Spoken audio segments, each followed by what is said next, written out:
And as soon as I have the other folks added to the sheet, I'll let you know. Okay.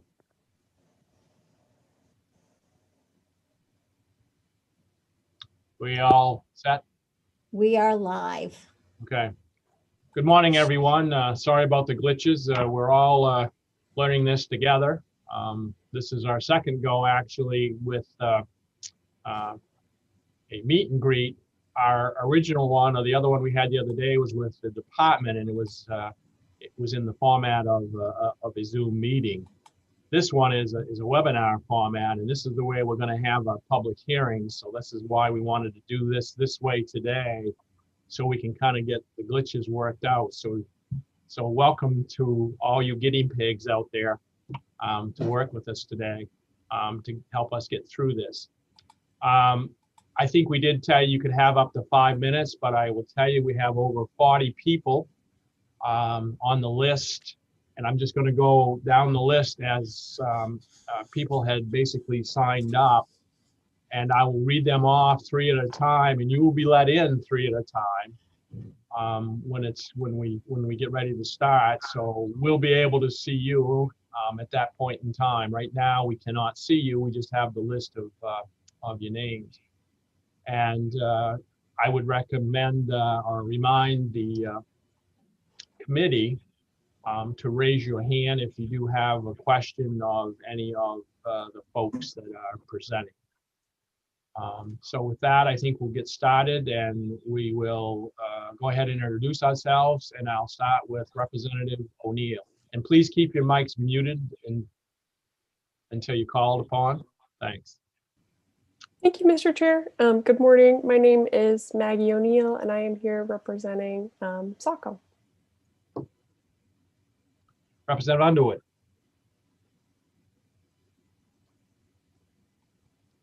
Good morning. I'm Joseph Underwood from Presque Isle, District 147, and I'm at the opposite end of the state. So welcome, and anytime you want to see a great little place, come on up, say hello. Thank you. Thank you. Senator Black.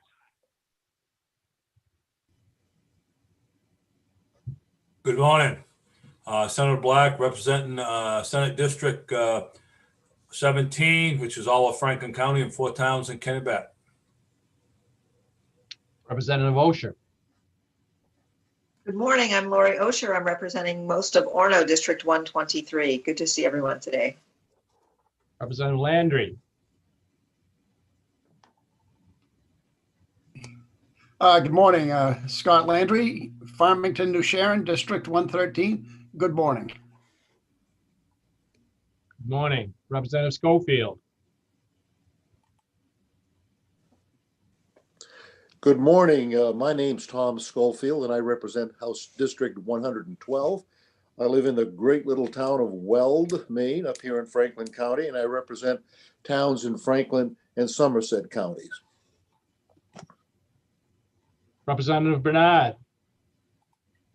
Good morning. I'm Sue Bernard. I represent District 149, which is Caribou, Westmanland, and New Sweden. Representative McCray. Yes, good morning. I'm part of this isosceles triangle between Fort Fairfield, Caribou, and Presque Isle. The towns are actually about 10 or 11 miles apart, so it really is a neat little triangle. We are contiguous. I'm glad to be here. I live in the Fort part of that triangle, and I represent the good people of District 148. And good morning. Thank you. Senator Maxman.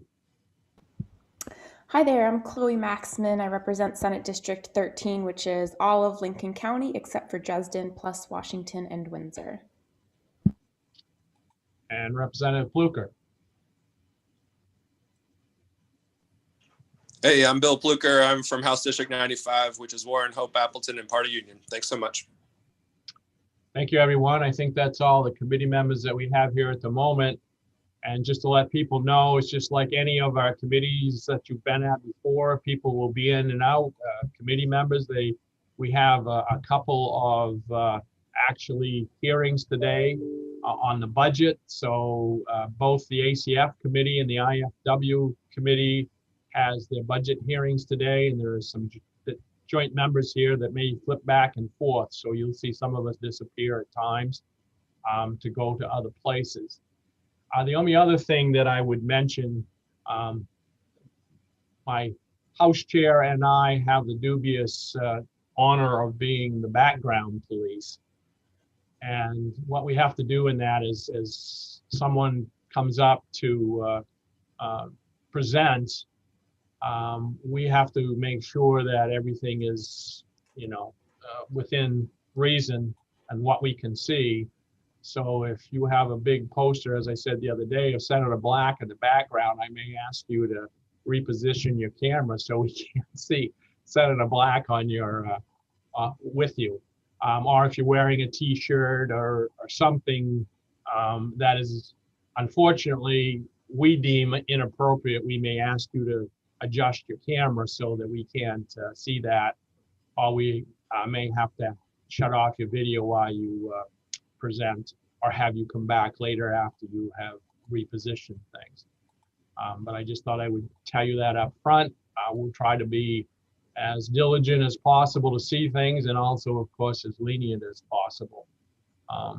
But with that, Karen, I will introduce you, Karen Netto, who you've heard speaking already. She's our analyst, and she keeps us in line, along with our committee clerk, Cheryl McGowan, who is going to be the person that kind of runs this today, and will be letting the individuals in as they speak. And as you probably heard us talking about at the beginning, she will let people in 3 at a time. I will list the first 3, and then just before the third person, I will tell you who the next 3 is on the list, so that you'll have some idea of where you fall. And as I mentioned, we do have 40 or so people on the list. So if you're near the end of the list or just signed up recently, you may be here a while, or may want to tune back in or kind of listen to us in the background. Cheryl, did you want to say something? Yeah, there's 44 people now. 44, so we have some new people that have signed up. Yes, yep. Just this morning. So I think originally I don't know if we had told you how long you could speak, but certainly try to keep it as brief as possible, but yet at the same time, let us know about your organization. Anything else, Cheryl, Karen, or Representative O'Neill, before we begin? Senator Dill, Yes. can you see my raised hand? By the But way, I'm just ignoring curious. it. No, I did see it. I do see it now. Okay. So I just, there seems to be a lot of questions in the chat about the order that you will be taking up those that have registered, since there are so many who have registered. So I can share the list that Cheryl sent to us. I can email it to the interested parties list, but I don't know if that's the order that you will be taking them. I have, yeah, I'm just doing it in the order that Cheryl gave me the list. Okay, so I guess What- everyone who's listening, I guess you're just taking them up in the order that they registered. Right. And then some of them didn't register with me, but somehow got on the list, so they're at the bottom of the page, which I have not sent out yet. Okay. So And- there'll be a while. So if you want to send that back out, Cheryl, because I mean, with 44 people, it's going to be a while before we get to the bottom 4. So. Right, and do you want me to send you the list, Karen, without the emails and stuff? Because that probably shouldn't be public. Right. So Cheryl, if it's easier for you, just send me the list and I can redact the email addresses. So that's not sent to everyone. So you don't have to worry about it. Okay, I will Okay, send thank an you. updated list Okay. after we start. All right. We all set? All right. So the first 3 I have is Emily Horton, Director of Policy, Community Engagement, Maine Department of Agriculture, Conservation, and Forestry, followed by Katie Hansberry, Maine State Director of the Humane Society of the U.S. And the third one is Hannah Carter, Dean at UM Cooperative Extension. And I'll apologize up front if I butcher your name or your affiliation, I do apologize. So with that, Emily, if you have been let in, yes, you have. Good morning. Good morning. Thank you, Senator Dill, Representative O'Neill, and members of the committee. And also thank you to Cheryl and Karen for helping out with the logistics of all of this. I know it's not easy. My name's Emily Horton. I'm the Director of Policy and Community Engagement at the Department of Agriculture, Conservation, and Forestry. I've been at the department since March of 2019. So I'm the primary legislative contact for the department, and I work on state and federal policy efforts. And I also oversee all the rulemaking and FOA requests. Previously, from this position, I worked at the federal level on natural resource issues as well. I know we had the meet and greet on Tuesday, but just for all the interested in parties, I wanted to quickly just do an overview of the department. So DACF has 4 bureaus. We have over 700 employees, which include seasonal park staff. We have the Bureau of Agriculture, Food and Rural Resources with Director Nancy McBrady, the Bureau of Parks and Lands with Director Andy Cutco, the Bureau of Forestry with Director Patty Cormier, and the Bureau of Resource Information and Land Use Planning with Director Bob Marviny. And of course, our commissioner is Commissioner Amanda Beal. So under the Bureau of Ag, they do a myriad of different issues, but they have animal and plant health, ag resource development, quality assurance and regulation, Board of Pesticide Control, Maine Milk Commission, and the Maine Harness Commission all fall under the Bureau of Ag, Food, and Rural Resources. The Bureau of Forestry includes forest protection, forest health and monitoring, and forest policy and management. Bureau of Parks and Lands includes submerged lands, state parks, public lands, ATV and snowmobile programs, and grants and community recreation. And then, of course, the Bureau of Resource Information and Land Use Planning does include municipal planning, Land Use Planning Commission, Land for Maine's Future, and Maine Natural Areas Program. So we're a big department. We have a lot of staff. I work really closely with all the legislators, with the committee members, with stakeholders, and of course, our bureau directors on state and federal policy. So feel free to reach out to me at any time if you have questions. Thank you very much. Thank you. Are there any questions for Emily? All right, seeing none, we'll move on to Katie Hansberry. Thank you, Senator Dill, Representative O'Neill, and members of the Agriculture, Conservation, and Forestry Committee. Good morning, and thank you very much for putting together this opportunity in this new format for us to say hello and introduce ourselves to you. It's really nice to see some familiar faces this morning and some new ones as well. My name is Katie Hansberry, and I'm the Maine State Director for the Humane Society of the United States, which is a nonprofit organization that was founded in 1954. Just a little bit about myself. I'm a graduate of Bowdoin College, where I studied economics and environmental studies. And then I went to law school and practiced law for a number of years in Massachusetts, but was really excited when I had the opportunity to come back to Maine about 9 years ago for the job that I currently hold. The focus of the work of the Humane Society of the United States is to drive change for animals through policy by working with stakeholders on all sides of an issue and hopefully being able to find some common ground so that we can move forward on an issue and create a more humane society.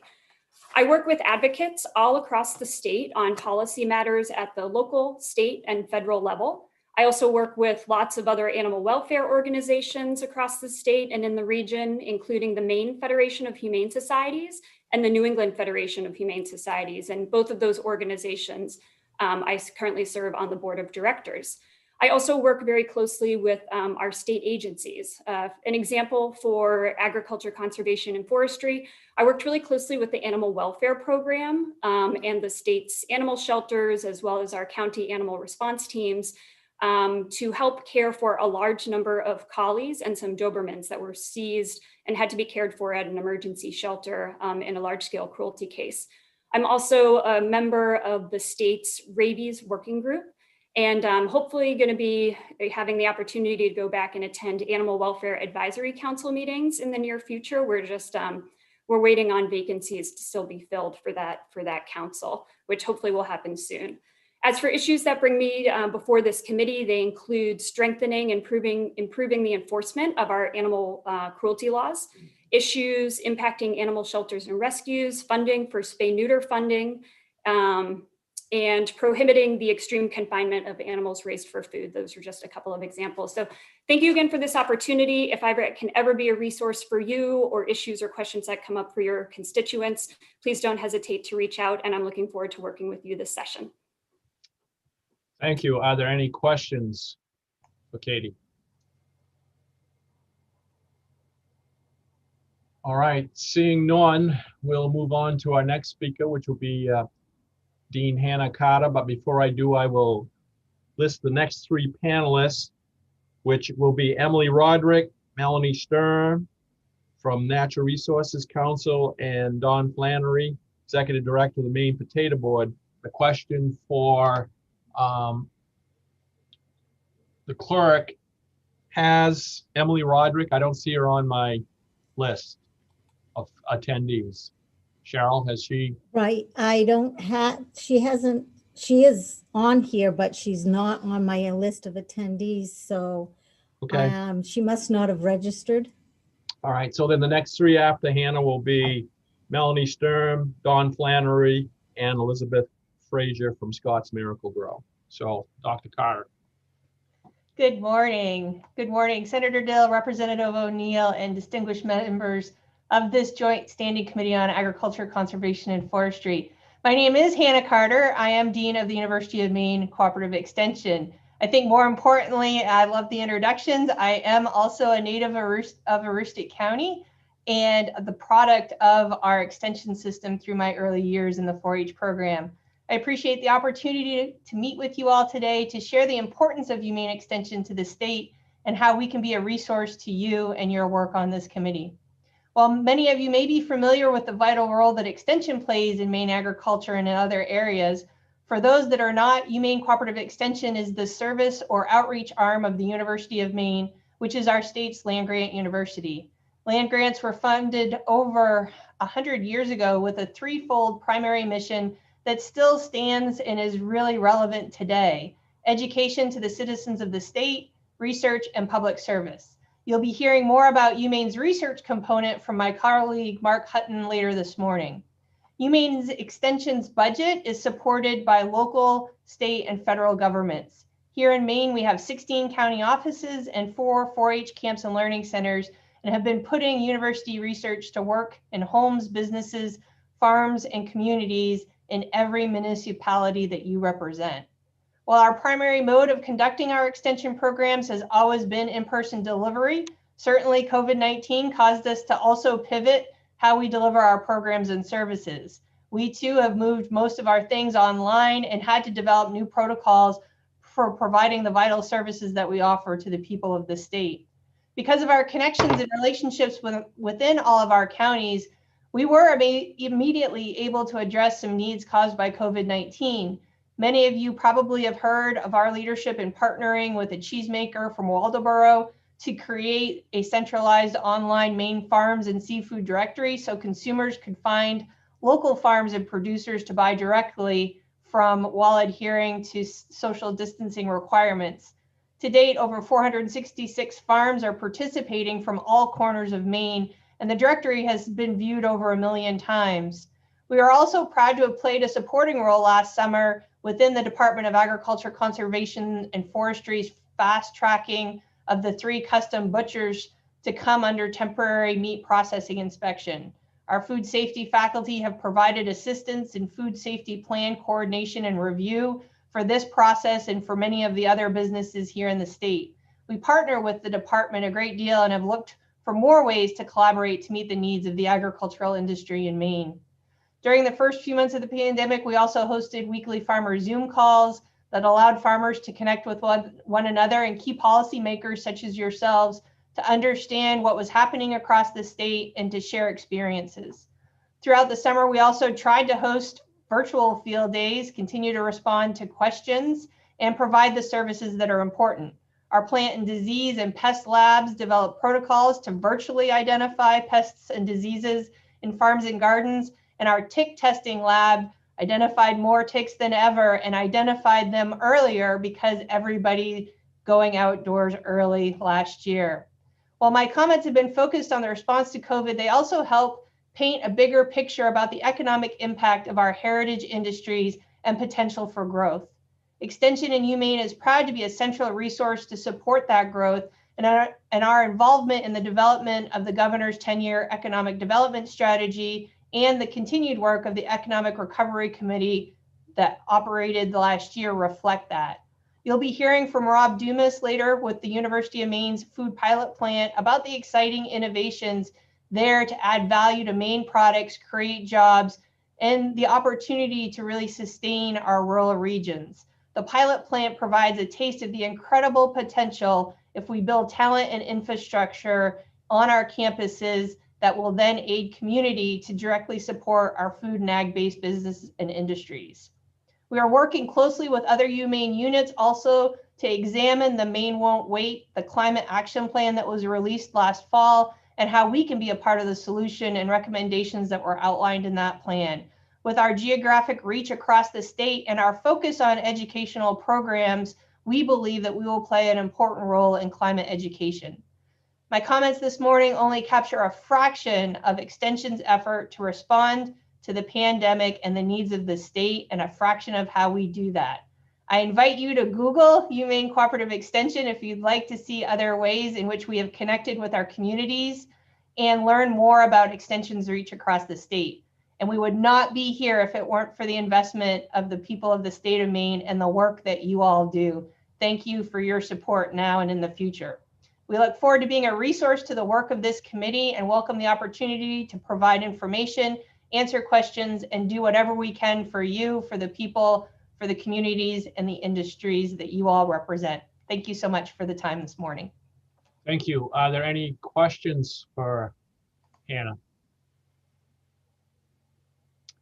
In all transparency, I will have to tell you that back in the day, I was Hannah's boss, and now Hannah is my boss. So you have to be careful what you do as you move along. So thank you again, Dean Carter. Thank you so much, Senator Dill. Next is Melanie Sturm, Natural Resources. Good morning, Senator Dill, Representative O'Neill, and members of the committee. My name is Melanie Sturm. I'm the Forest and Wildlife Director for the Natural Resources Council of Maine. NRCM has an office in Augusta, just a block away from the State House, but I'm communicating with you today from my home in Brunswick. I appreciate this opportunity to provide a brief introduction about NRCM, and I look forward to working with you. NRCM, founded in 1959 as a nonprofit organization dedicated to protecting, restoring, and conserving Maine's environment now and for future generations. We harness the power of the law, science, and the voices of more than 25,000 supporters statewide and beyond to do our work. NRCM's members and supporters live in every legislative district in Maine, including in each of yours, and in more than 440 Maine towns. Our members are active in speaking up about the value of Maine's environment and its importance to our economy and our way of life. I'm sure you'll see some of them testify this session. They care deeply about natural resources that are affected by bills that come before this committee. NRCM has worked closely with the ACF committee on a broad range of policies and laws that have helped protect the unique natural character of Maine's forest lands, wildlife habitat, and the rivers, lakes, and streams located within the LUPC's 10.5 acres of land, which is about half the state of Maine. We worked with this committee on laws to promote sustainable timber harvesting practices, promote land conservation, create Maine's ecological reserve system, which turned 20 years old last year, and encourage development in appropriate locations in the organized territories. We respect and value the work of this committee, the work that it's done in the past, and we look forward to working with you this year. I say this as someone who spends much of my time outdoors, including in Maine's unorganized territories, and has dedicated my profession to wise management of our natural resources. Today, I just want to let you know that NRCM would like to be a resource to you. We would be glad to answer questions or find information that might be useful as you work through the many bills that will come through or come before this committee. Thanks very much, and I look forward to being in touch. Thank you. Are there any questions for Melanie? Seeing none, I will move on to Dawn Flannery, Maine Potato Board. Good morning, Senator Dill, Representative O'Neill, and other members of the committee. I'm glad to have this opportunity this morning to talk a little bit about the potato industry. I have already learned something this morning that I didn't know, is that I grew up in the Aroostook County Triangle. And so that's a piece of information that I've gained this morning already. And this is also the opportunity where we usually bring you a bag of potatoes on our meet and greet, but we'll have to wait and make that happen, hopefully, when we get together later in the year. I do represent the Maine Potato Board, and I've been here for over 23 years, I guess now. The organization represents growers, dealers, and processors across the state. And as it relates to all things potatoes, most of the time in Augusta, if it's something before the legislature, you'll see me there, but there could be staff that may come in to supplement me on any given time. Matter of fact, I got an email yesterday, I guess next week or week after next, I'll be before the committee with a piece of legislation that Senator Stewart has put in on our behalf as it relates to the Potato Market Improvement Fund. So I will be there, I guess it's on the 9th. So we'll chat more about that. Our organization is typical of trade organizations in some ways, but not very typical in many others. We have looked at our industry and looked at what we can provide to our industry, and we concentrate on what we can do for growers. And we've established an infrastructure here at this organization, excuse me, where we have an ag engineer on staff, an agronomist on staff, and a plant pathologist on staff at the board, working directly with growers, whether it's the engineer working on warehouses and irrigation and technology, or the agronomist out working on our rotational crops and new opportunities for rotational crops, or existing technologies within potatoes and opportunities there. And our plant pathologist works with growers, obviously, on diseases that relates to potatoes. And we also run the potato disease testing lab on behalf of the Department of Agriculture, which is housed here in our building in Presque Isle.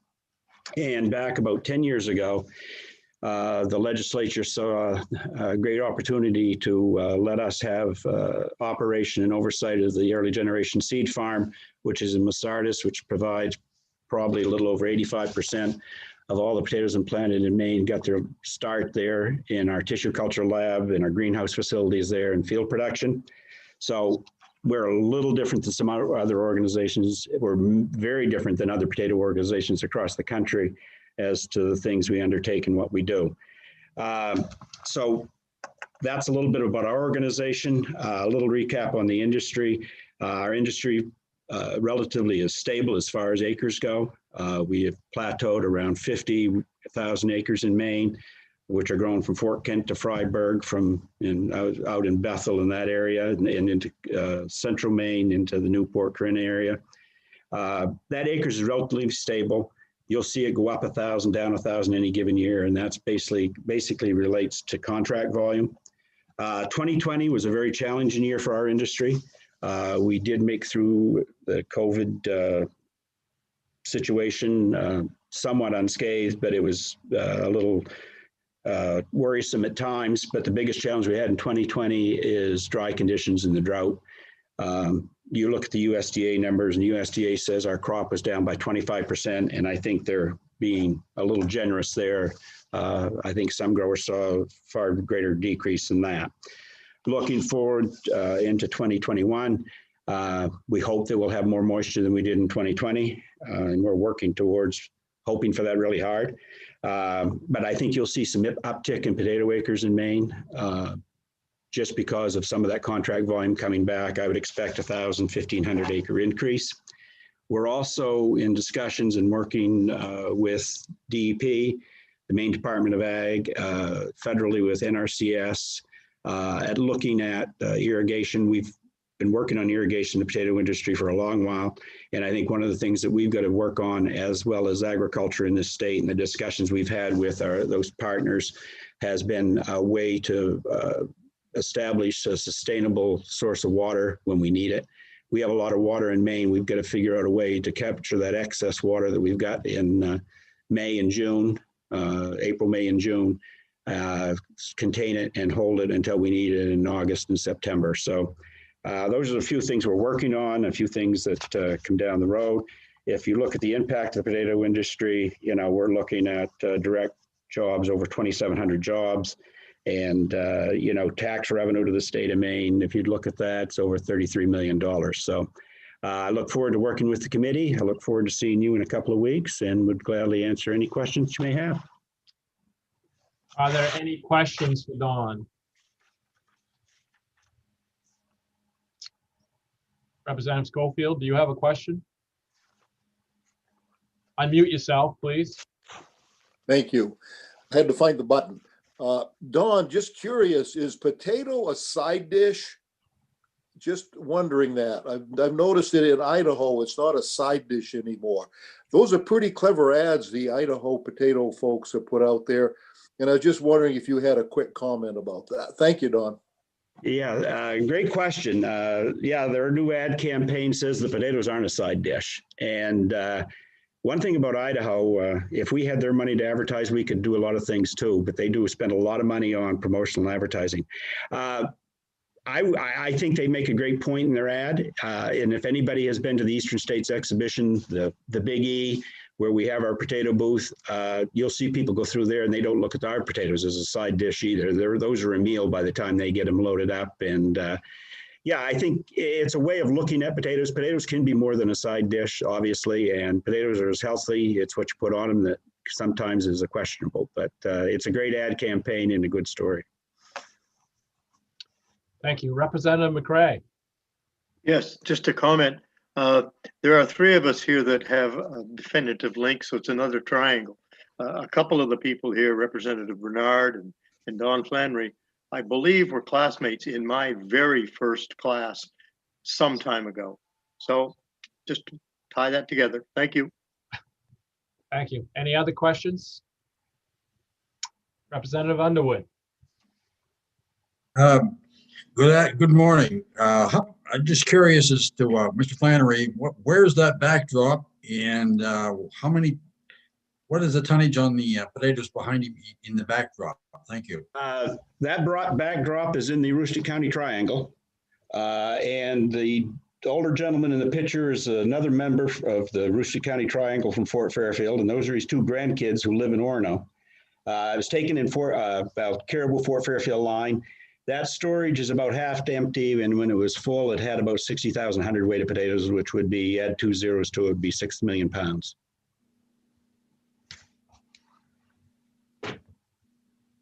Any other questions? Seeing none, thank you, Don.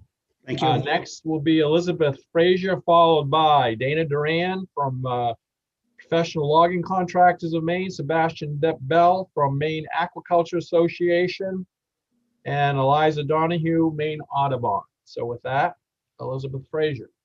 Good morning. Thanks, everyone. Don's always a hard act to follow. I don't have anything as interesting as potatoes to share with you this morning, but it is a pleasure to be with you. My name is Elizabeth Frazier. I'm an attorney at Pierce Atwood, and I'm here before you this morning to introduce myself and our client, Scott's Miracle Grow. I won't take up much of your time. Just wanted to tell you a little bit about myself. I'm what I think they now refer to as a boomerang, which, if you haven't heard the term, means that I grew up in Maine and then I went away and then I came back.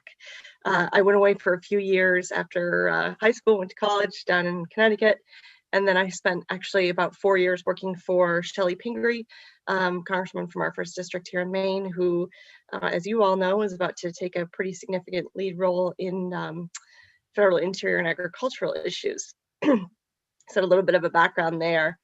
And then I came back to Maine to go to law school, and I have been at Pierce Atwood for the last 5 or 6 years. I do represent Scott's Miracle Grow. I'm sure many of you are familiar with the name. It is certainly a household name in lawn and garden products. For a very long time now, Scott's has been helping people grow their personal gardens, their agricultural products, and their lawns.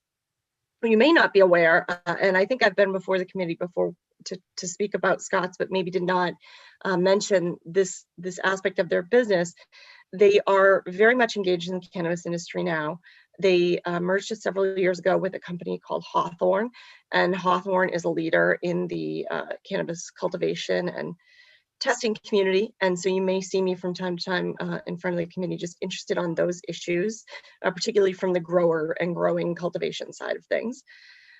For Scott's, I tend to be here from time to time on fertilizer and pesticides issues.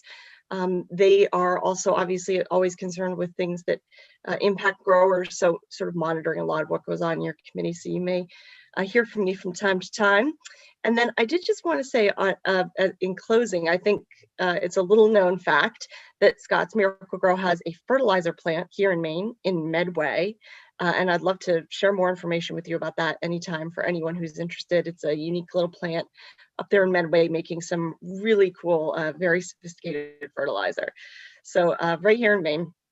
And with that, that is really all I wanted to share. I wanted to just thank the committee for its time and look forward to working with you on issues throughout the session, but I'm happy to take any questions in the meantime. Great, thank you. Are there any questions? Seeing none. Thank you. Thank you. Moving on, Dana Duran. Good morning, Senator Dill, Representative O'Neill. I'm Dana Duran, Executive Director of the Professional Logging Contractors of Maine. So good to see many of you. It's been too long. Appreciate the opportunity to introduce our industry to you this morning. We're, as kind of Don Flannery had explained, a traditional trade association. We started in 1995 to give loggers and truckers in the state a voice in the forest products industry. So we've been around we just celebrated our 25th anniversary last year quietly. We hope to do that again later this year when we can all get back together. You should have received, I'm going to get into our organization and who we are in a second, but you should have received this handout in the mail at your homes back in December. It's the economic contribution of logging and trucking in Maine. I'm going to come back to that in a moment. So our association represents 200 contractor members here in the state. Those 200 contractor members employ about 3,000 people in logging and trucking, and they harvest and truck 80% of any of the fiber that is produced in the state is done by one of our members. We have contractors in every county in the state, every legislative district, and they do work, you'd be surprised, in every district, including downtown Portland, of all places as well. So that's a little bit about our group. We tend to do four things. Obviously, advocacy is the biggest one, both here in Augusta and then in Washington, D.C. We also have a very extensive safety training program for our members, predominantly in the spring of each year, to help them reduce risk and maintain profitability. We have an insurance program for our members, and we also have a discount purchasing program. As I say to most people, contractors today don't harvest more wood to remain profitable. They have to cut costs and remain efficient, and that is truly how they stay in business. Back in the year 2000, our organization created the world's only third-party certification program for logging companies called the Master Logger Program. That program has evolved. It's celebrating its 20th anniversary. Its first group of master loggers were celebrated by then Governor Angus King at the Blaine House back in 2001. And now Master Logger is actually in 19 other states in the United States and in 2 other countries. Actually, excuse me, I take that back. I should say 4 other countries globally. And we're in the process of creating an international master logger standard now based upon that program that started right here in Maine by our members 20 years ago. Economic impact of Maine, I'll refer back to that brochure that we sent you. So logging in Maine represents about $620 million to the Maine economy annually. That's actually down from 2014 when it was worth about $820 million.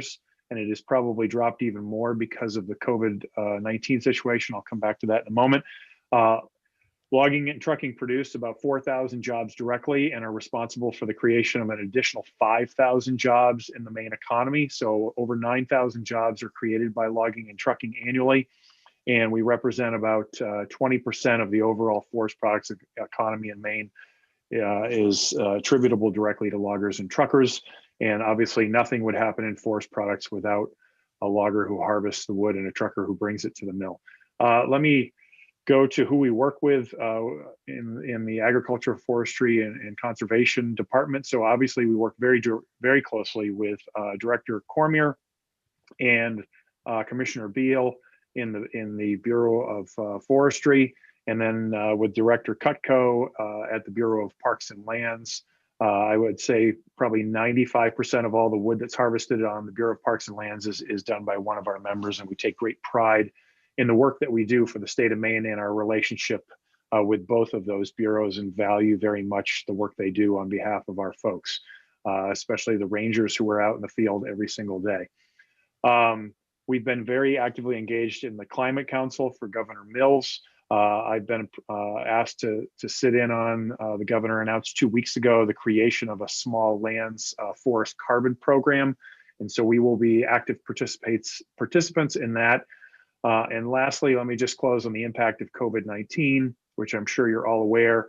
But COVID-19 really started to impact our industry going back to January and February, almost a year ago at this point, when woodland pulp was starting to suffer from reduced exports out of Eastport to its markets in Asia.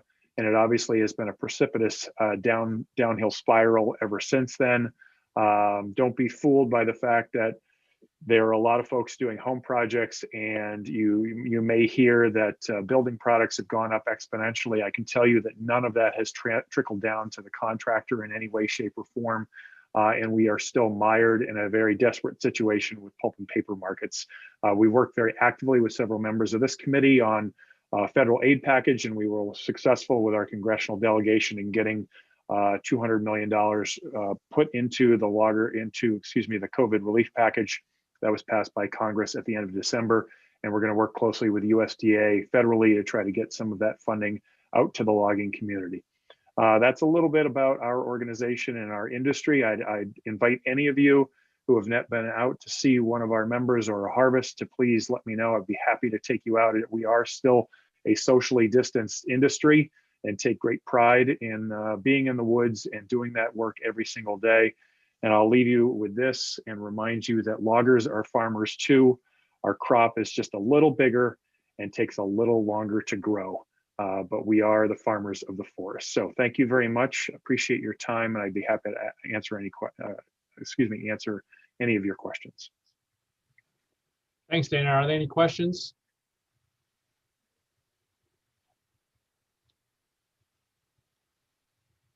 Seeing none. Thank you. Very good. Thank you. Next is Sebastian Bell. Good morning, Senator Dill, Representative O'Neill. Thank you very much for having me. My name is Sebastian Bell. I'm the Executive Director of the Maine Aquaculture Association. We are the farmers who farm in water, not on land. And I want to just very quickly tell you a little bit about our association and then also our sector. So I'm going to share my screen here for a couple of PowerPoint slides, and then you have a long day ahead of you and you don't need me to take more of your time. Okay, so these are our principal missions as an association. We are a trade association similar to the Potato Board or any of the other trade associations in the state, and we do provide services to our members, particularly around the development of BMPs and farmer training, and that's probably been the focus of a lot of our work for the last 20-25 years. We were founded in 1977. We are the oldest aquaculture trade association in the country. And we have roughly 190 farms in the state. On any given year, probably 80-85% of those farms are members in our association. We farm 24 different species, and probably most relevant to this committee is we are seeing significant growth on freshwater aquaculture production, land-based systems that are very technology sophisticated, very intensive production systems. You've probably heard about some of the big projects proposed in places like Belfast or Bucksport. We also have one proposed in Jonesboro. And we grow shellfish, finfish, and sea vegetables. So those are three of the kinds of products we produce.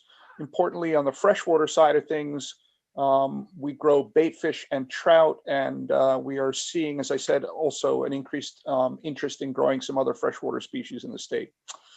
We lease from the state of Maine roughly 1,650 acres in the ocean, and we do now have a farm in every county in the state. So we do have freshwater facilities as well in some of the inland counties. We employ roughly 700 people year-round directly on the farms, and then probably another 300 or so indirectly in either the processing or packaging facilities. Perhaps of interest to you is we have built 6 new processing or packaging plants in the last 7 years in the state of Maine. And that's really a reflection of the increase in the production, the tonnage that we're producing in the aquaculture sector. And finally, I would say that you will probably hear in this session terms like industrial aquaculture or explosive growth. Those terms are being used by some folks who are concerned about the growth in the sector to scare people about how fast the sector is growing. But to put things in perspective, we have added roughly 500 acres in the last 20 years. That's roughly the size of an average potato farm in Aroostook County. So we've basically added 1 potato farm in 20 years. So our growth has been slow and steady. It's roughly 2% per year, but it is far from explosive. And given the fact that we import into this country over 80% of the seafood we consume, there is a tremendous potential for domestic farms to grow. Hi, and to good morning, serve Mr. international Joseph. markets. So thank you very much for your time, and more than willing to answer any questions if you have them. Thanks, Sebastian. Are there any questions for Sebastian?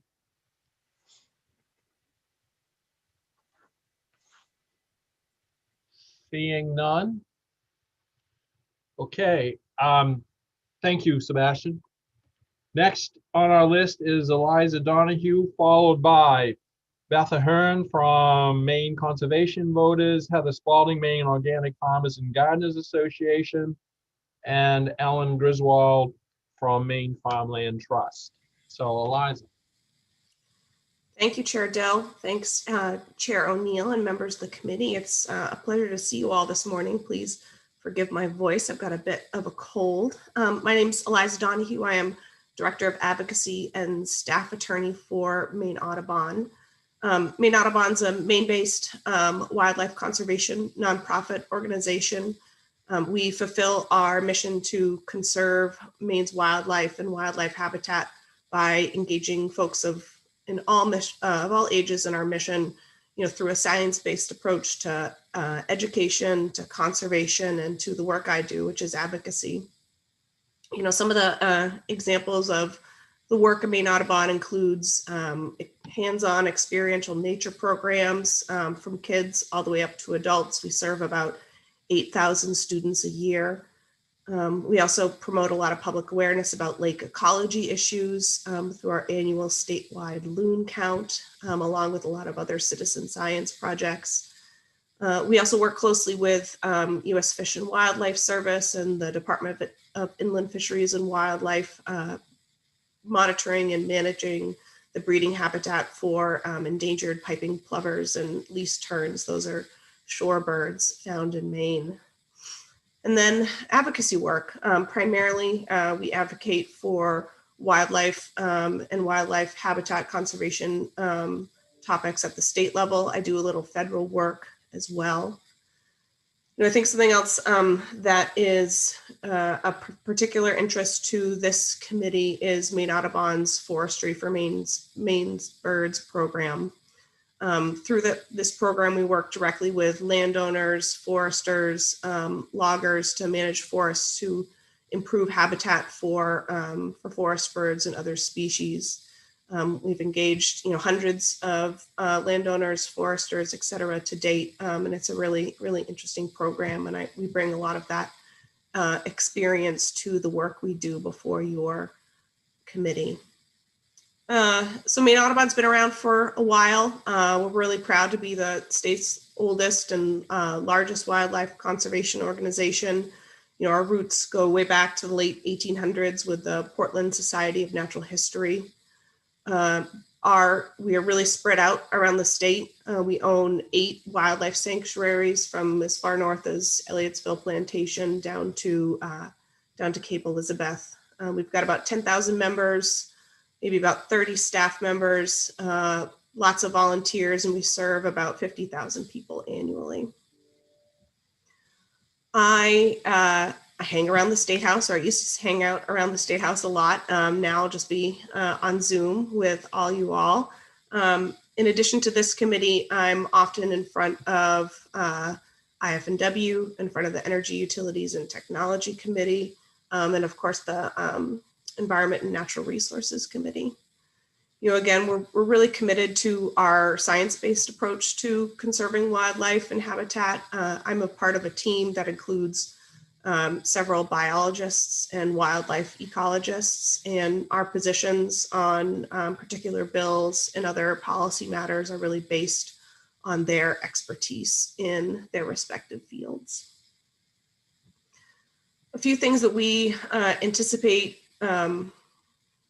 talking about in front of this committee this session or engaging on are bills having to do with pesticides and herbicides, bills having to do with land conservation, both privately held conservation lands as well as publicly held conservation lands, some forestry management topics as well.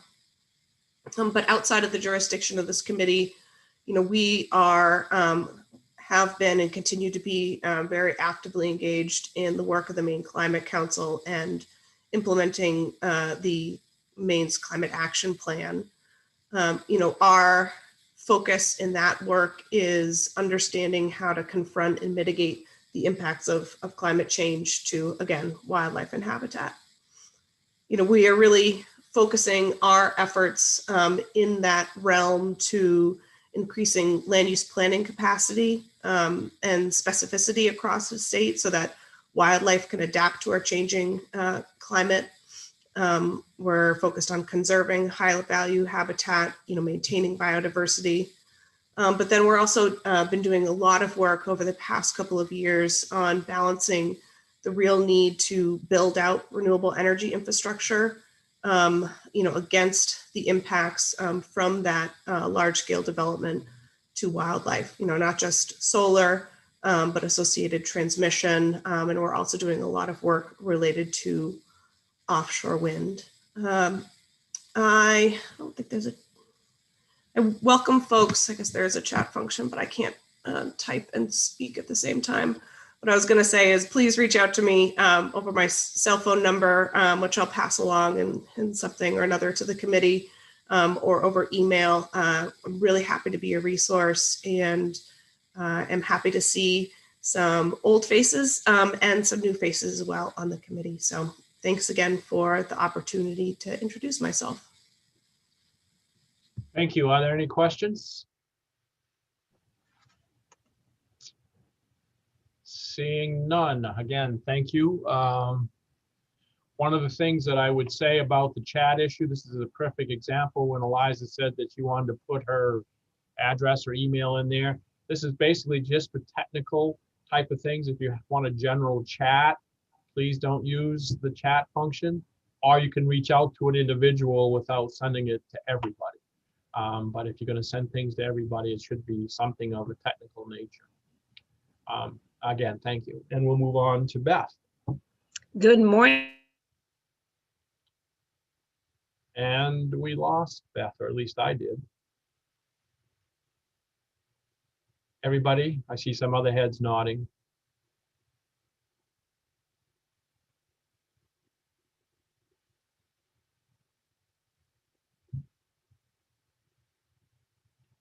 You're muted, Beth. Beth? Thank you. Good morning again. I could see Senator Dill, and then now I can see all of you. So it's great to see all of you. My name is Beth Ahern, and I'm the Director of Government Affairs with Maine Conservation Voters. I think I said hello to Senator Dill and Chair O'Neill and the rest of the committee. It's wonderful to see all of you virtually, but I have to say, I desperately miss seeing you in person. I've been lobbying for a very long time, and this is the first time I've done it without actually physically communicating. So I miss you. And it's nice to see new faces, as Eliza said. So at Maine Conservation Voters, we work to help get conservationists elected to office. We work on public policy, and we've been laser focused on climate change for the past 10 years probably. And we do that at the state level as well as the federal level. And we've been very actively involved with the Governor's Climate Council. We actually worked on passing the bill to create that. And now we're working on implementing that climate action plan that was delivered to the legislature in December. So, but we also do other things, and we will be, one of the things that we do is convene the Environmental Priorities Coalition, which is a group of 32 conservation, public health, and environmental organizations who get together every year and decide upon a common agenda. And we selected our priorities and rolled those out last week. And I hope you all received an email of what those priority bills are. And if you didn't receive that email, if you're overwhelmed, you will also be receiving a hard copy of those priority bills. And I will say that 2 of them will come to your committee. One of them is the Land for Maine's Future Bond, which I know comes to you as well as the Appropriations Committee. That does not have an LD yet. And the other bill that will be before you has been printed. That is Senator Troy Jackson's bill to prohibit aerial spraying of glyphosate for silviculture. And that is LD 125. I don't believe that's been scheduled for public hearing yet, but we will be testifying and working that bill in front of your committee. With my Maine Conservation Voters hat, I'll probably be in front of you on other pesticide and herbicide bills. So that is that. I want to let you know that Maine Conservation Voters has an office in Augusta on the river, and I haven't been there since March 17th. So, but I've been working very hard at home at Freeport, where I have a mostly wooded lot and a big garden and 2 beehives. So I care a lot about conservation, which is why I do this work. So, you know, I don't have a pretty background like Dawn. I don't have lots of potatoes or beautiful forestry or lakes, and I'm jealous, but I want to let you know that I am here to answer any question. I sometimes see myself as an old-fashioned switchboard operator. If I don't have the answer to a question that you have, I can plug you in with 32 organizations that represent over 100,000 members. I can certainly plug you into whoever does have the answer on pretty much any environmental or conservation-related issue. So again, in my email, my cell phone is listed, and I would love to hear from you about anything. So thank you very much for doing this work, particularly in such a challenging environment. And I look forward to working with you this session. Thanks. Thanks, Beth. Are there any questions for Beth? Seeing none. Again, thank you. And we'll move on to Heather Spalding. Good morning, everyone. Senator Dill and Representative O'Neill and members of the Joint Standing Committee on Agriculture, Conservation, and Forestry. My name is Heather Spalding, and I'm Deputy Director of the Maine Organic Farmers and Gardeners Association, MOFGA. I really appreciate this opportunity to talk about MOFGA's programs. I'm actually starting my 25th year working for MOFGA, and most of you have heard me testify before this committee in years past, but I'm very happy to be here, and I'm also happy to follow the wonderful Beth Ahern. I should note that MOFGA is a proud member of the Maine Environmental Priorities Coalition. MOFGA took shape back in 1971, so we're excited to be celebrating our 50th anniversary this year. We're the oldest and largest state organic association in the country. We're a broad-based community that educates about and advocates for organic agriculture, illuminating its interdependence with a healthy environment, local food production, and thriving communities. We work statewide and at the national level. We have a staff of just under 50 employees, a membership of more than 10,000, and an amazing community of about 2,500 volunteers, many of whom we rely on to host our annual Common Ground Country Fair. Our programs are organized into 4 impact areas, and the first is building common ground, and by that we mean making local organic produce and other organic products accessible and primary choices for all. The next is supporting organic gardeners, homesteaders, and consumers, which means empowering people to use organic agricultural practices to become more self-reliant.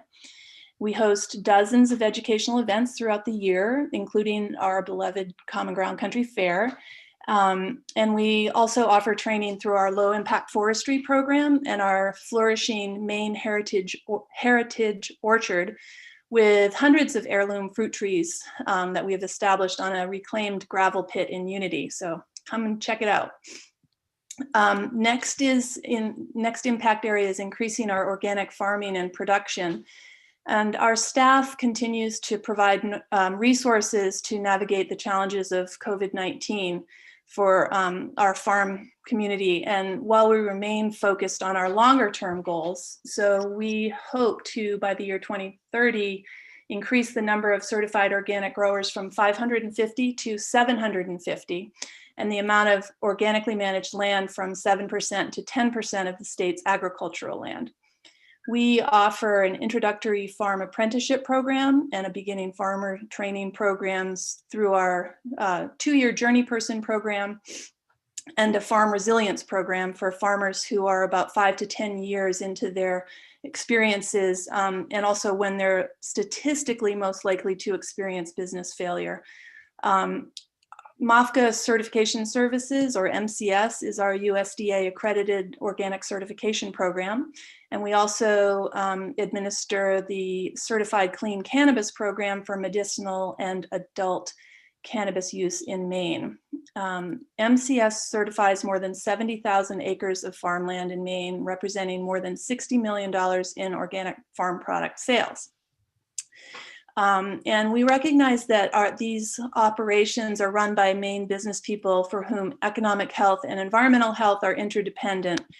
And while we envision a future of healthy economic ecosystems, communities, and people and economies sustained by the practices of organic agriculture, we really attribute this success to collaborating and outreach to growers across the management spectrum.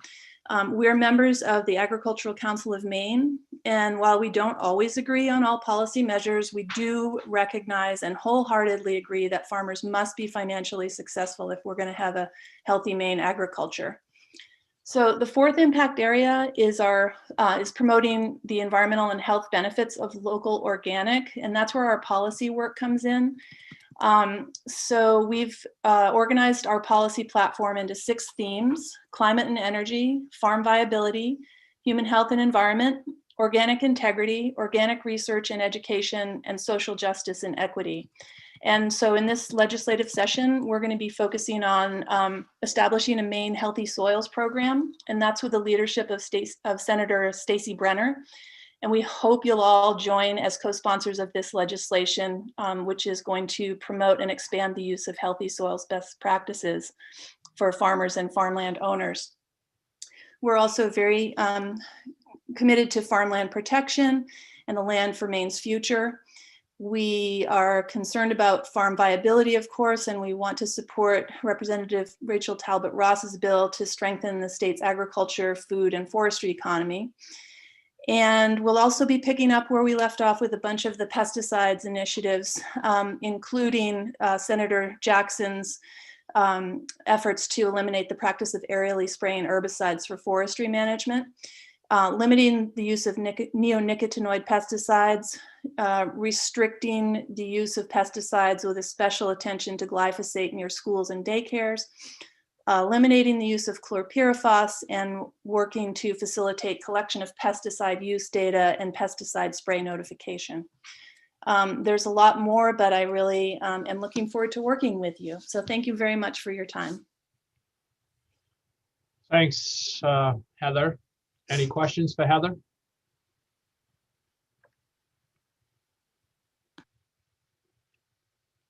Seeing none, We'll probably lose a couple of our panelists. I know a couple of them have to go over to the ACF supplemental budget hearing. So if you see a couple of us drop off, that's probably where they've gone. Thank you. So next up is Ellen Griswold, but our next three then will be Eliza Townsend, Carol Weymouth, and Jeff McCabe.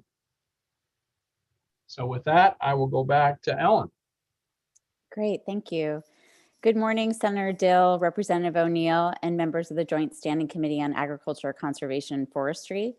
My name is Ellen Griswold, and I'm the Policy and Research Director at Maine Farmland Trust. And I really appreciate this opportunity to introduce myself and provide a brief overview of Maine Farmland Trust, or MFT's, work. So MFT is a member-powered statewide organization that works to protect farmland, support farmers, and advance the future of farming. Since our founding in 1999, MFT has helped to permanently protect nearly 300 farms and keep over 60,000 acres of farmland and farming, while supporting over 800 farm families with a wide range of services. Our four main program areas are farmland protection, farmland access, farm viability in the form of business planning and technical assistance to help farmers become and remain economically viable, and public outreach and policy to grow the future of farming in Maine. We also operate a nutrition incentive program that provides additional money to low-income shoppers to buy locally grown fruits and vegetables, which helps to build sales for Maine farmers and keep more dollars in Maine's food economy. But protecting farmland is the principal part of our mission because we believe it's essential to ensuring that we have the land base to really grow our agricultural economy, particularly as more farmers reach retirement age and development pressures increase across the state.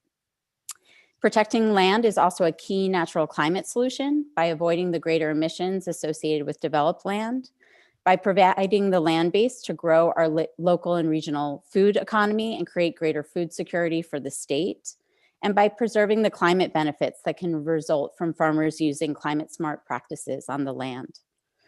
MFT's farmland protection efforts are accomplished primarily through the purchase of agricultural easements, where farmers are compensated for protecting their land, allowing them to use the funds they receive to reinvest in their farm, pay off debt, or extract some equity before passing the farm on to the next generation. MFT's easement program also supports farmland access by allowing the land to be sold at its farm use value, thereby making the farmland more affordable for other farmers to purchase. In addition, MFT supports farmland access through a program called FarmLink that connects farmers looking to sell their land with farmers looking to buy land. And since its inception in 2002, FarmLink has assisted with 235 links, totaling over 25,000 acres. The Land for Maine's Future program is an important source of funding for protecting farms and helping to grow Maine's agricultural economy. And this session, MFT will be supporting legislation to establish a bond to provide more funding for the LMF program and to designate specific funding for farmland protection projects. We'll also be supporting efforts to incentivize the siting of solar energy projects that avoid or minimize agricultural or natural resources impacts, so that we establish the right balance between supporting solar development and ensuring it does not result in the loss of important agricultural lands or impede agricultural production or land access. But although we believe farmland protection is a necessary backstop for growing Maine's agricultural economy, MFT also understands that the best way to protect farmland is to keep farmers in business. And given the impacts that the changes to the climate have had on farm businesses, as we saw with the drought conditions experienced last summer, making sure farmers have the tools they need to become more resilient to the impacts of climate change has become a real priority for our organization. As a result, we're really excited to be supporting a bill to establish the Maine Healthy Soils program this session. Finally, the coronavirus pandemic has really highlighted the critical importance of high-speed internet access for farm businesses across the state, as many farms have had to increase their online business activities or pivot to using more online platforms to sell their products. As a result, MFT will also be supporting legislation to expand broadband development. Thank you again for this opportunity to introduce myself and provide a little bit of information about MFT's work and some of our policy priorities. But I would be happy to answer any questions that you have or provide more information if it would be helpful. Thanks, Ellen. Are there any questions for Ellen? Seeing none, thank you again. Thanks so much. Next is Eliza Townsend with the Appalachian Mountain Club. Thank you. Good morning, Senator Dill, Representative O'Neill, and distinguished members of the ACF committee. I am Eliza Townsend with the Appalachian Mountain Club. I am the Maine Conservation Policy Director there. AMC is the nation's oldest recreation and conservation and education organization. Our mission is to foster the protection, enjoyment, and understanding of the outdoors. We support natural resource conservation while encouraging responsible recreation, based on the philosophy that successful long-term conservation depends on active engagement with the outdoors. You may not know that AMC has a research office staffed by scientists with expertise in air and water quality, climate change, terrestrial ecosystems, and forestry. And I'd like to offer you that office as a resource as you undertake your important work this year. As our name suggests, we're a regional organization with a reach from here in Maine down through the mid-Atlantic states. But in Maine, we have 6,500 members. And what makes us unique is that AMC owns 75,000 acres of forest land in Piscataquis County, which we manage for multiple use, including sustainable forestry, carbon sequestration, backcountry recreation, and environmental education. All of our land is open to the public for traditional uses, including hunting and fishing. 27,000 acres are in ecological reserves and non-motorized recreation areas. And we are currently managing and fundraising to acquire an additional 27,000 acre parcel. We harvest about 6,000 to 7,000 cords of timber annually, and that revenue is a key part of our business plan. AMC Forestry is certified sustainable by the Forest Stewardship Council. Our wood is harvested and trucked by local crews to mills throughout Maine and the Northeast for use in paper products, building materials, and high-grade furniture manufacturing.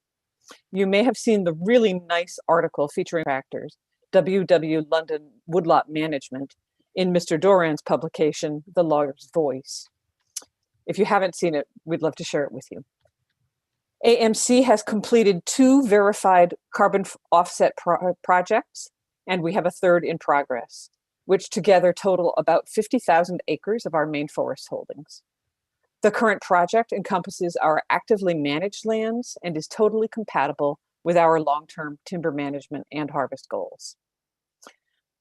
Our lands in Piscataquis County encompass a watershed scale restoration project for both native brook trout and Atlantic salmon in the West Branch of the Pleasant River, which falls within the greater Penobscot watershed. And along with partners, we have restored 64 miles of spawning habitat for brook trout and Atlantic salmon by removing barriers to fish passage. I wanted to add that the Maine Woods Initiative includes 3 wilderness lodges, which employ 22 year-round staff and 18 seasonal staff, making us one of the larger employers in the area of Greenville. And we host 10,000 overnight visits annually, generating a significant economic activity in the Moosehead region. We also provide environmental education programming and outdoor leadership and team building opportunities for students K through 12 in one of the most rural regions of Maine. Our programs serve all 9 schools in Piscataquis and northern Somerset counties, and we partner with local groups to broaden the scope of those programs. We offer 130 miles of trails open to the public free of charge. 90 of those are groomed Nordic ski trails, 38 miles of snowmobile trails, 3 miles of ATV trails, and 40 miles of hiking and snowshoeing trails. I anticipate that I'll be in front of you over the next couple of years talking about land conservation, outdoor recreation, climate change, and forestry. And I want to just add that keeping Maine's 17.5 million acres of forest healthy and intact is an absolutely critical strategy to slowing climate change and adapting to it. With that, I also want to say that we would love to have you come up to Piscataquis County and see the properties. Uh, I understand if January is not your favorite time to do that, but perhaps in the spring as things get warmer. So I'll stop there and would be happy to answer any questions.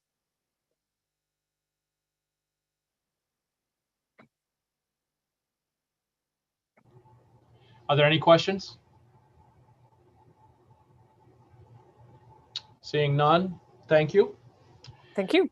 Next is Carol Weymouth, Maine Association of Conservation Districts.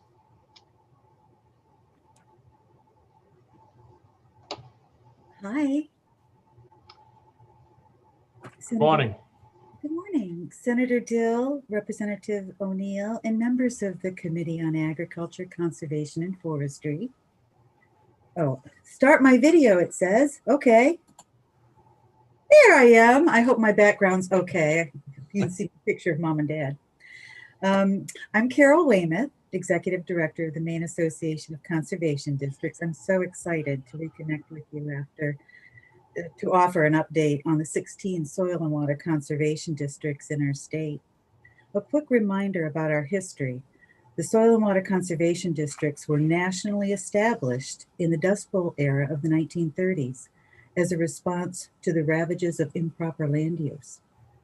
For more than 80 years, Soil and Water Conservation District, as local leaders in conservation, have provided your constituents on-the-ground technical assistance, education, and outreach as non-regulatory experts in Maine's 16 counties. While last year presented significant challenges, Maine's soil and water conservation districts continue to prioritize their mission of providing local communities with the leadership necessary to serve the prioritized need. Whether assistance to coastal communities through projects such as the study and data gathering of shellfish management techniques in Frenchman's Bay, educating home gardeners on the effects of lead contamination in Portland soils, working on the National Water Quality Initiative to improve and protect water quality in Fort Kent, or bringing together expert speakers to discuss the forest's role in storing and sequestering carbon during the carbon conversation in Dover-Foxcroft. Statewide, soil and water conservation districts provide outreach and education about invasive forest pests that threaten working forests and woodlots. Workshops turned into webinars as our ability to gather was restricted. In Cumberland County, the Soil and Water Conservation District established a Zoom room specifically developed to provide real-time presentations and education to students as distance learning expanded. With telework, virtual meetings, and workshops becoming the norm, soil and water conservation districts understand the need for safe, fresh air, outdoor activity. Socially distanced workshops held in orchards, fairgrounds, and agricultural fields allowed education and information while still following the CDC guidelines. Additionally, the woodlots owned or managed by soil and water conservation districts became popular, accessible, and safe outdoor spaces for people not only to hike, but also learn about woodlot management and tree identification from signage along the trails. Maine's soil and water conservation districts have enjoyed strong partnerships with state, federal, and local agencies, organizations, and departments. Soil and Water Conservation District staff work alongside the Maine Natural Resource Conservation Service, often in co-located offices. In the event that you were not aware, Maine NRCS leadership changed this past year, with Matt Walker now the Maine NRCS State Conservationist. Eager to provide prioritized natural resource conservation efficiently and effectively to participants and cooperators in Maine. In addition to soil and water conservation districts, Matt is eager to work with state agencies and departments to achieve that goal. For decades, Maine soil and water conservation districts have provided trusted conservation leadership through many challenges. And still, even as priorities and needs change, the districts respond to our state's changing landscape and resources. From nutrient management and soil health to urban stormwater runoff, districts assist landowners, producers, and partners in conservation planning, education, and technical assistance. I'd be happy to answer any questions any of you have. Thanks, Carol. Are there any questions?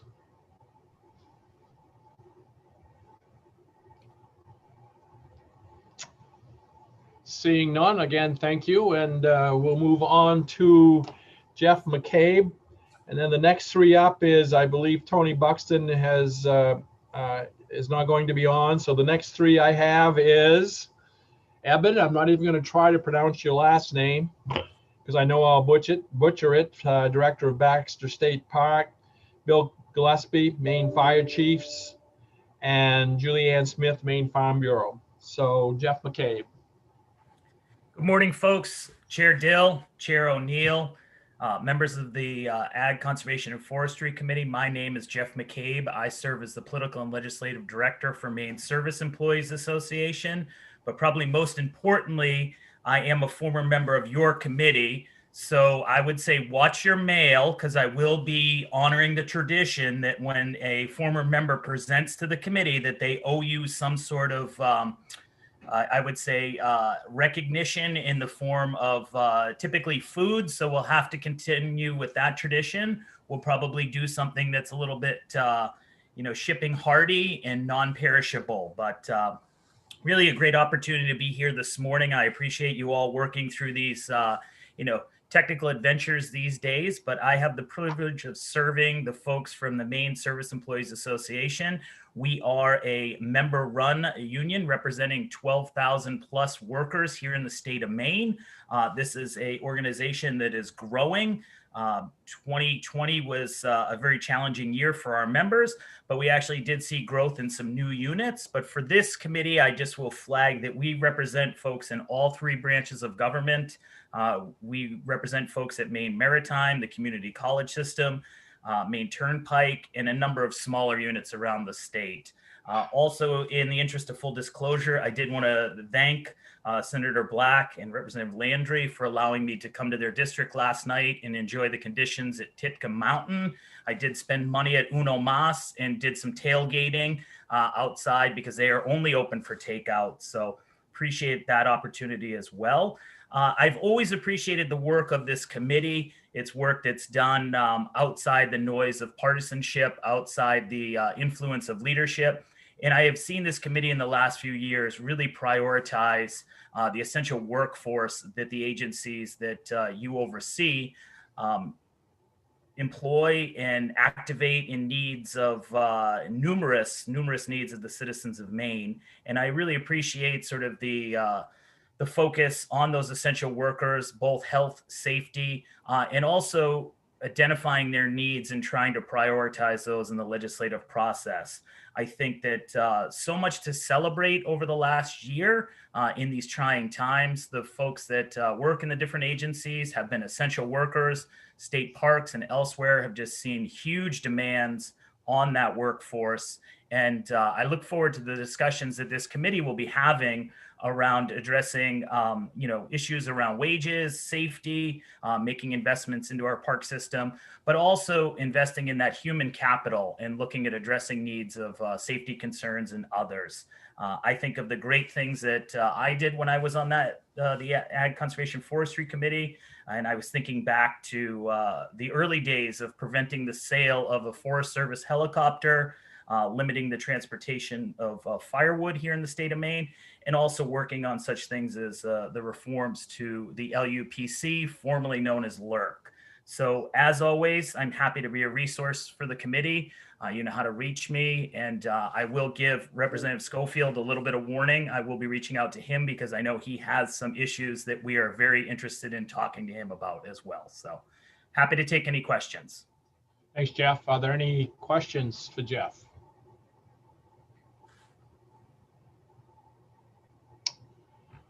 Seeing none, again, thank you for your time this morning and presentation. Next up is Eben.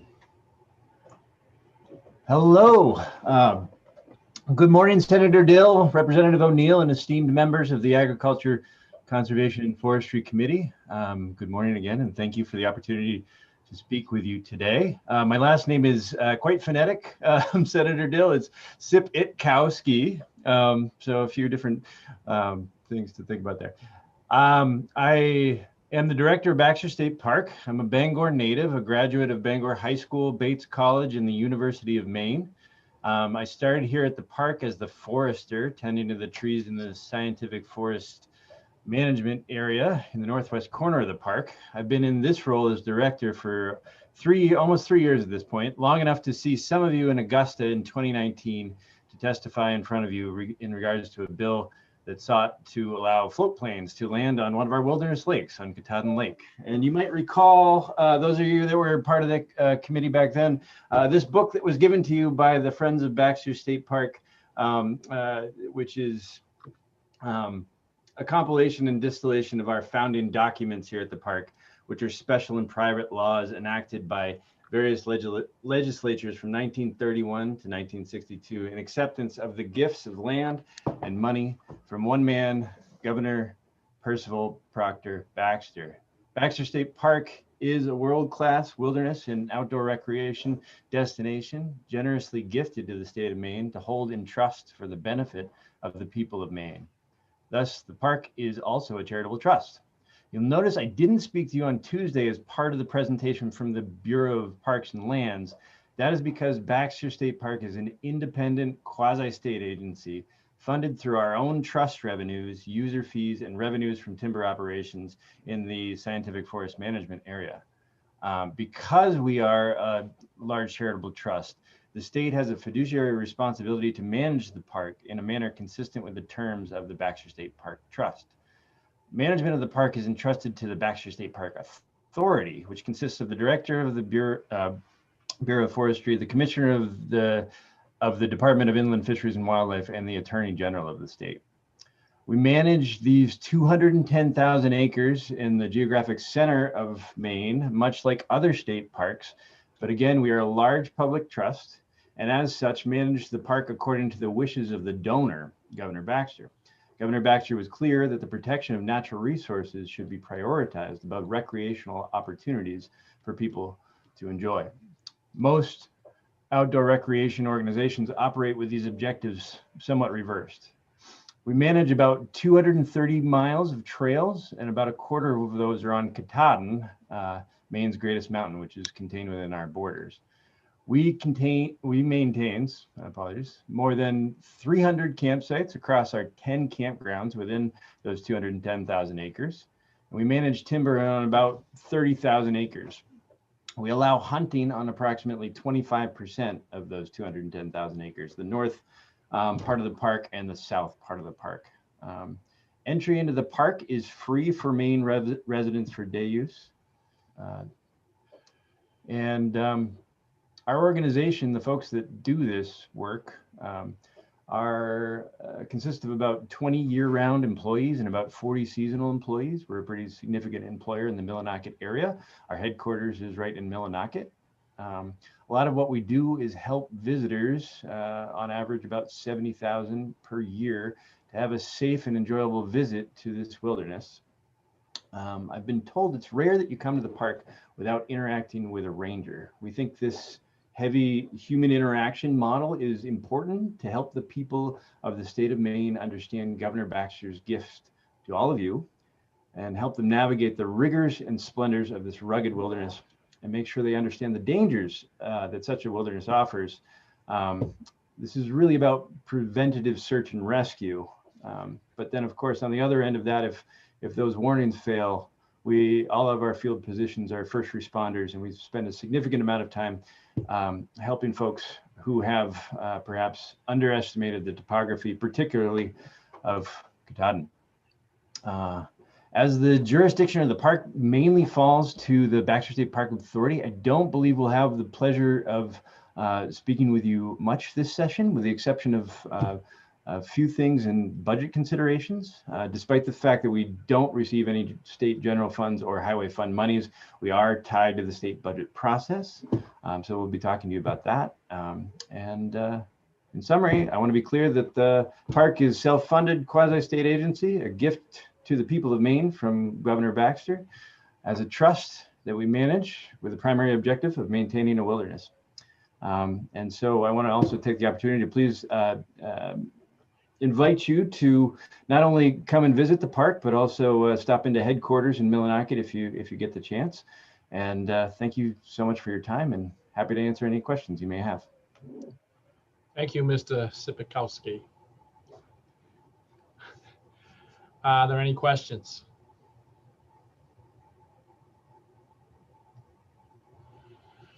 Seeing none. Again, thank you. Next on the list is Bill Gillespie, Maine Fire Chiefs Legislative Association Liaison. Good morning, Senator Dill, Representative O'Neill, and members of the committee. Thank you for giving me the opportunity to speak to you this morning. My name is Chief Bill Gillespie. I reside in the town of Liberty. I'm the fire chief in the town of Liberty, home of Lake St. George.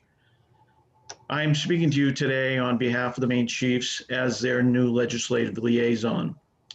As you know, with the fire service, the Forest Service, we work hand in hand in taking care of the Maine forest in our necessary towns. I work with the fire service on the Maine Fire Protection Committee to ensure that legislation that comes before you is appropriate to the Forest Service. I look forward to any opportunities you may have to have us testify on behalf of the Maine Forest Service and our joint relationship going forward. And I just appreciate the opportunity to speak to you this morning. Thank you. Are there any questions? Seeing none. Again, thank you. We'll move on. Next up will be Julianne Smith from the Maine Farm Bureau, followed by Jeff Marks, Andrea Chetmaker, and Anya Fetcher. So back to Julianne. Thank you, Senator Dill. Good morning, Senator Dill, Representative O'Neill, and members of the committee. My name is Julianne Smith, and I am the Executive Director of the Maine Farm Bureau Association. I'm currently a resident of Reedfield, but I grew up in Monmouth on a fourth-generation dairy farm.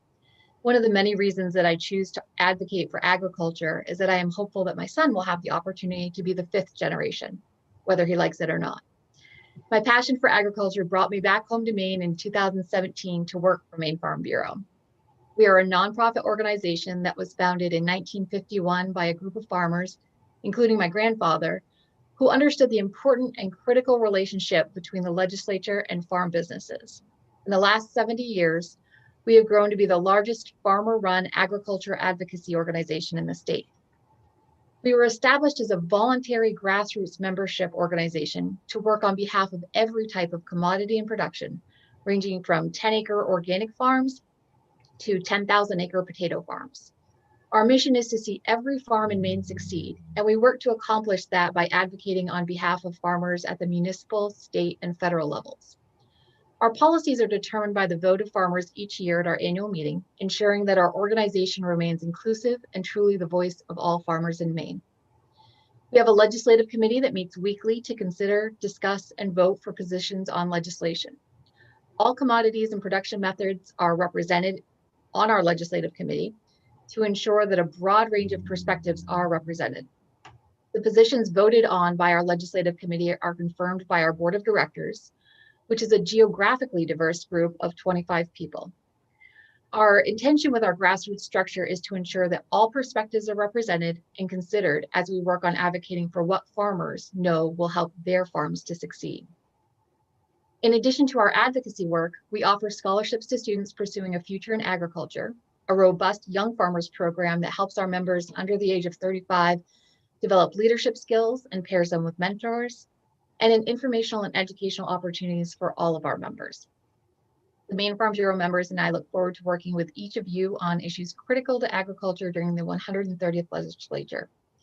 On behalf of all our farmers, I want to thank you for your time and service and hope that in March you will join us for our annual Pie Social. We were disappointed to not have our county events last year in person due to COVID, but we're hoping that this year we'll be able to meet virtually at least and invite you to join us, because there is no greater reminder of the importance of agriculture than a great slice of pie. I thank you for your time this morning, and I would be happy to answer any questions. Thank you. Are there any questions for Julianne?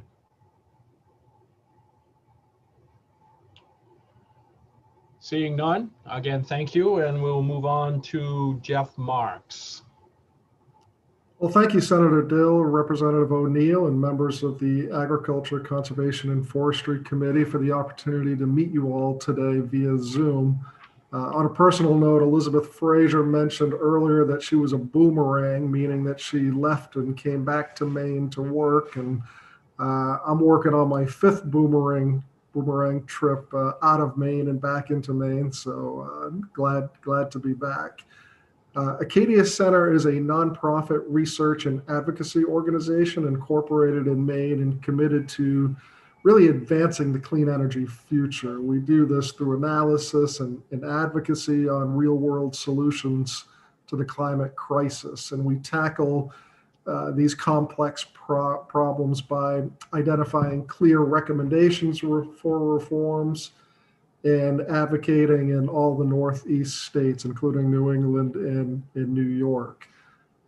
We identify regional, state, and local improvements that will dramatically reduce carbon pollution and improve quality of life throughout the Northeastern US. And we work with many of the organizations at this meet and greet, including the Environmental Priorities Coalition that Beth Ahern mentioned earlier. We want to be a resource for this committee, so please feel free to call upon us anytime. We do education, outreach, and policy work and on climate change as it pertains to conservation and economic development of forest lands, timberlands, and other natural resources in Maine, as well as related research supporting the environmentally compatible use and preservation of these resources. We're particularly interested this year and would support legislation that seeks to protect natural working lands and water and incentivize increased carbon storage in Maine's forests. For example, we support many of the Maine Climate Action Plan proposed strategies to increase conserved lands, keep important Maine forests and farms as working lands and forest cover, and to increase financial incentives available for climate-friendly land management practices that sequester carbon and support climate change resilience. So I'm really here today as a resource for committee members, and feel free to call upon us as needed. Thank you so much. Thank you. Are there any questions for Jeff?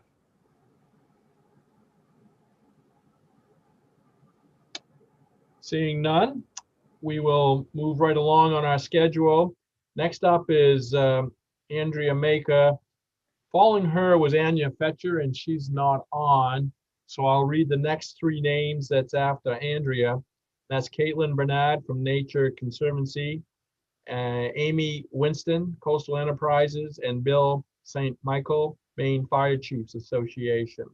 But another thing I'm going to say is right after Andrea gets done, I am going to take a 5-minute break so everybody can have a quick stretch if they need it, but it will be just 5 minutes, and I will start right back after 5 minutes.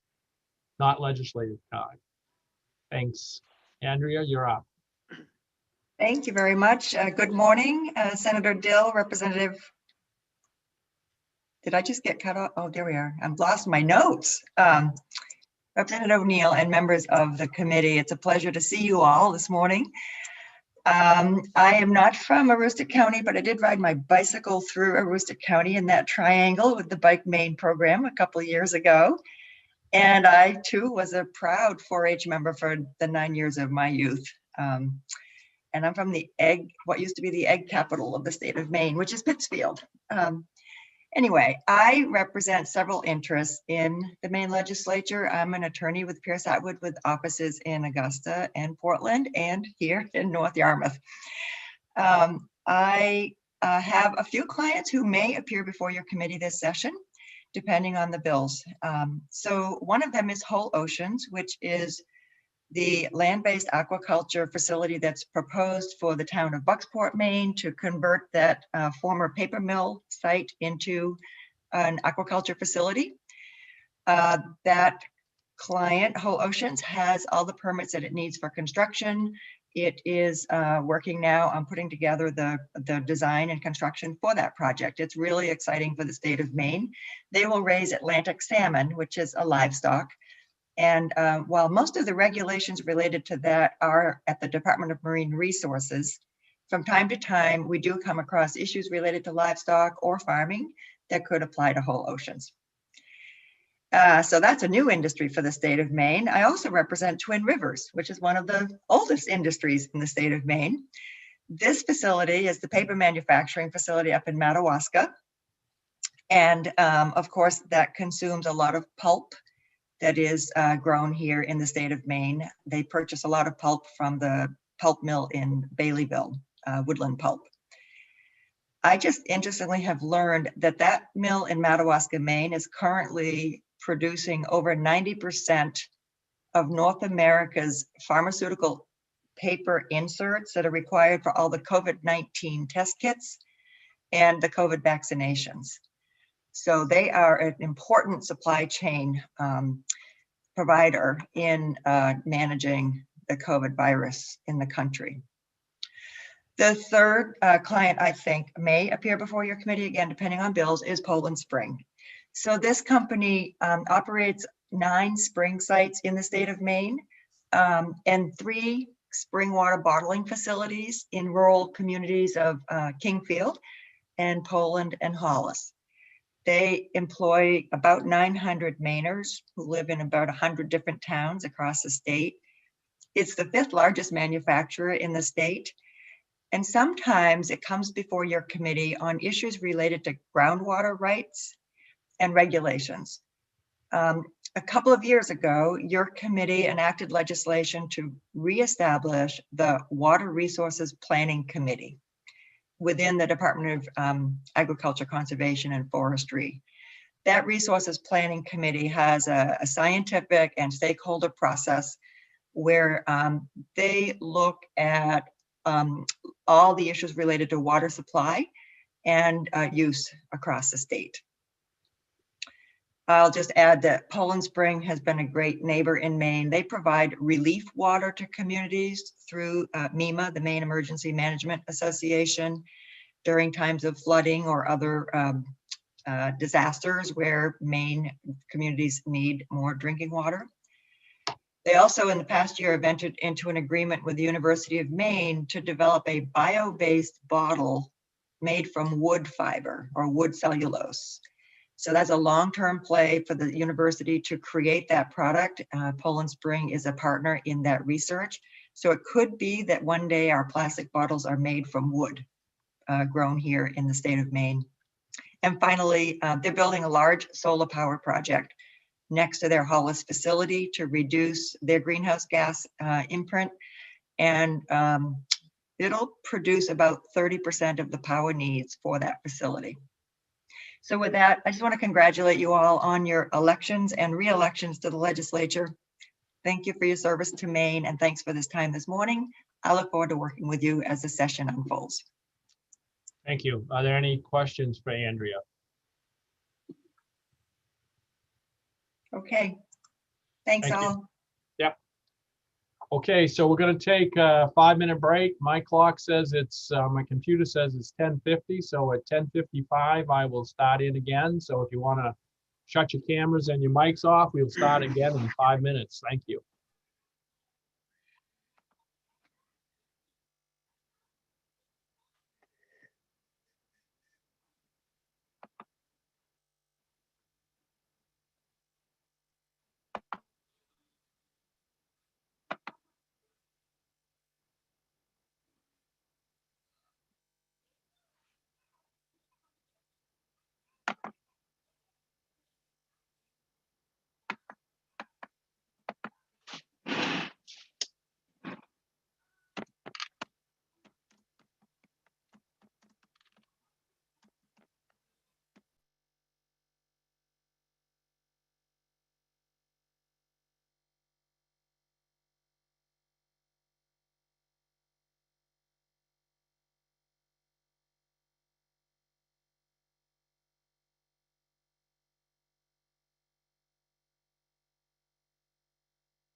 welcome back. We're slowly repopulating. Hopefully everybody will be back in another 30 seconds or so and we'll begin.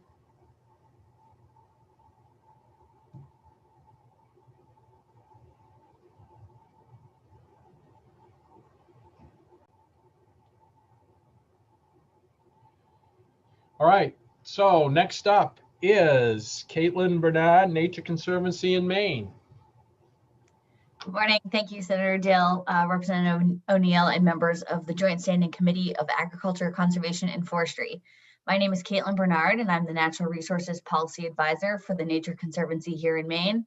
I am also from Aroostook County, but I am not related to Representative Bernard. I grew up in Fort Kent, and am happy to be joined with many Aroostook County folks here this morning. I really appreciate this opportunity to introduce myself and our organization to your committee, and I look forward to working together in the 130th legislature. The Nature Conservancy is a nonprofit conservation organization dedicated to conserving the lands and waters on which all life depends. Guided by science, we create innovative, on-the-ground solutions to our world's toughest challenges so that nature and people can thrive together. Here in Maine, we have been leading conservation for more than 60 years, and we are the 12th largest landowner in the state, owning and managing roughly 300,000 acres. We also work across Maine to restore rivers and streams, partner with fishermen in the Gulf of Maine to rebuild groundfish populations, and develop innovative solutions to addressing our changing climate. Our priority issues for this upcoming legislative session include passing a robust bond package, including fresh funding for the Land for Maine's Future program and an investment in Maine state parks. Like many have talked about, the parks saw record numbers in attendance this summer, and that's really exciting. I myself camped at Aroostook State Park and Sebago Lake State Park, and just beautiful, amazing facilities. So hoping to spend more time there this summer too. We're also working on supporting investments in our transportation infrastructure by upgrading municipal culverts at stream crossings. We're working on a culvert bond. It's typically part of the transportation bond. We think it's going to be in the governor's bond package, so we're working on that piece as well. We'll also be advancing the work of the Maine Climate Council by translating the Climate Action Plan into tangible policy. I know Dana Doran mentioned the executive order the governor just issued about a forest carbon working group. We're going to be a part of that as well. And then finally, we'll be supporting advancement of renewable energy with a focus on good siting criteria. I anticipate TNC will work with this committee on many of these issues and others, including public lands, the Maine Land Use Planning Commission, timber harvesting, and forest management. Thanks for the opportunity to introduce myself and TNC, and I'm more than happy to answer questions now or at any time. Happy to be a resource and happy to share contact information if folks want to reach me. Thanks.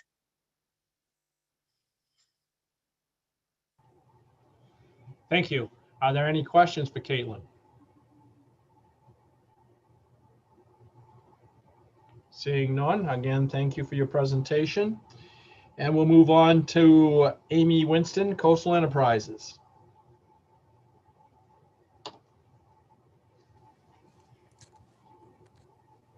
Hello, good morning, everyone. Senator Dill, Representative O'Neill, and members of the Agriculture, Conservation, and Forestry Committee. My name is Amy Winston, and I'm the State Policy Director at Coastal Enterprises, CEI. It's a pleasure to introduce myself to you today and to give you an overview of CEI. I was trained as a cultural anthropologist. My field work and research interests in rural development and extractive labor communities led me to CEI, where I worked as a community economic development practitioner for a number of years. That work led me to food systems work and to legislative advocacy for farm to school and institutional purchasing. This drew me further into policy work, and I have a political science background, and I worked at OPLA in the 126th with Karen. And after that, I served as a community navigator and licensed social worker for 5 years, where hunger was a prominent challenge. These diverse but related experiences naturally align with CEI's mission to grow an inclusive economy with environmentally sustainable businesses, good jobs, and shared prosperity, enabling all people, especially with those with low incomes, to reach their full potential. As a community development financial institution, We fulfill our mission by financing and advising entrepreneurs and small businesses and through public policy. Some general statistics which reflect our impact over 4 years are 42,000 jobs created, $1.5 billion invested, and over 3,000 businesses financed. We work broadly in myriad sectors, bringing 4 decades of experience and expertise, including very deep work assisting with business operations and workforce development in the childcare, manufacturing, and natural resource sectors. We have a long history with historic building preservation and downtown redevelopment, and in recent years have been active in the renewable energy field. We no longer develop housing, but we continue to provide housing counseling and financial wellness services.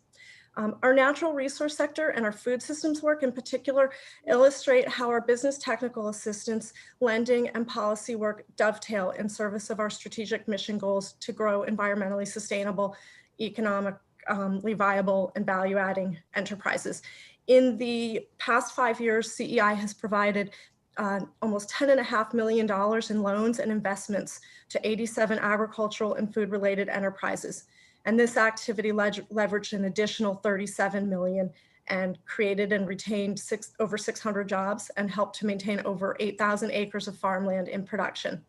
Our business advising and customized technical assistance are free services. We partner with the Small Business Administration's Small Business Development Center and Women's Business Center programs, and our own Start Smart initiative, which is a micro enterprise program for immigrant and refugee entrepreneurs.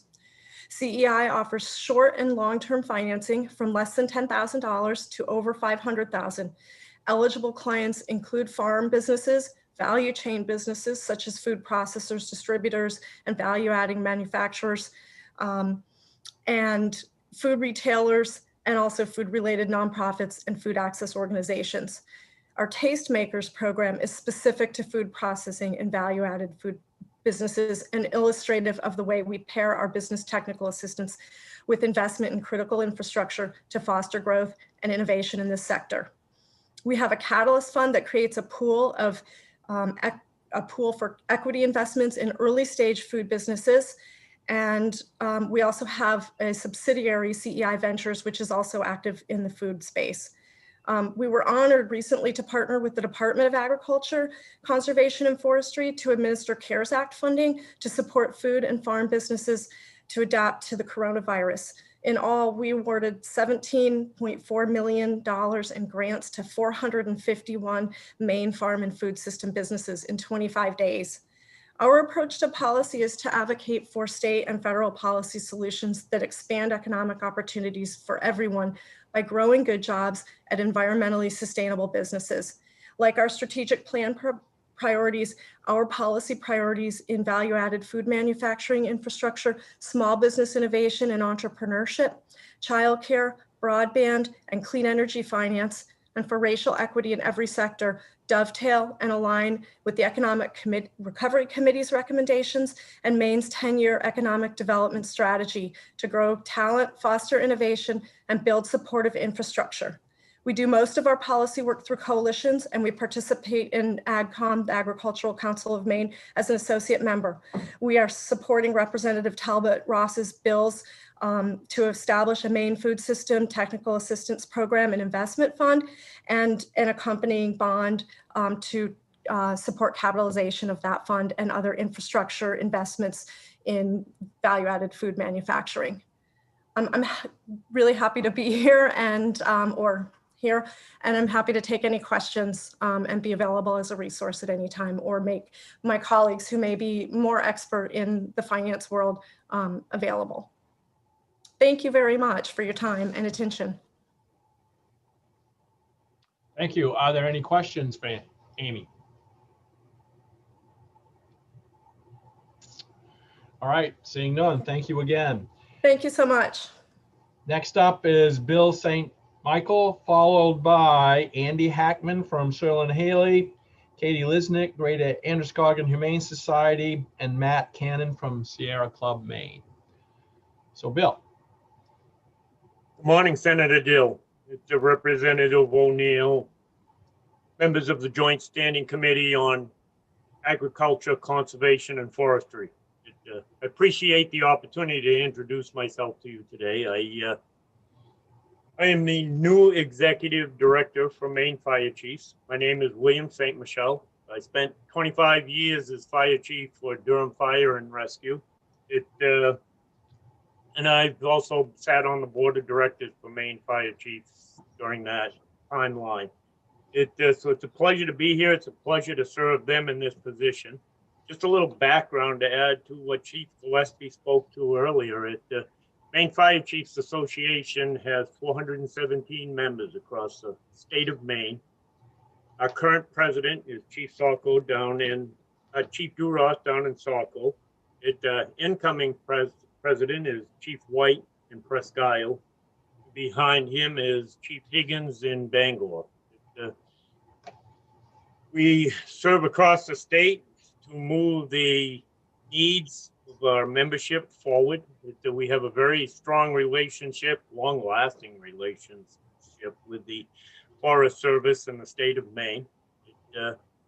I look forward to the future interactions, speaking on their behalf, and I would entertain any questions you may have. Otherwise than that, thank you for your time. I appreciate it. Thank you. Are there any questions?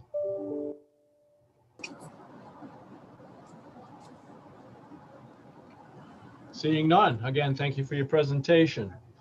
Next up is Andy Hackman. Good morning, Senator Dill, Representative O'Neill, and members of the Agriculture, Conservation, and Forestry Committee. My name is Andy Hackman. I'm with the firm of Sermon & Haley, and I live in the town of Union, Maine. I am a constituent of Representative Pluker. I am an avid runner and had the pleasure of summiting Mount Katahdin this year, which was spoken about quite a bit earlier. Nearly lost my life, or at least it felt like it, but spent a lot of time in our woods and in our forests as well.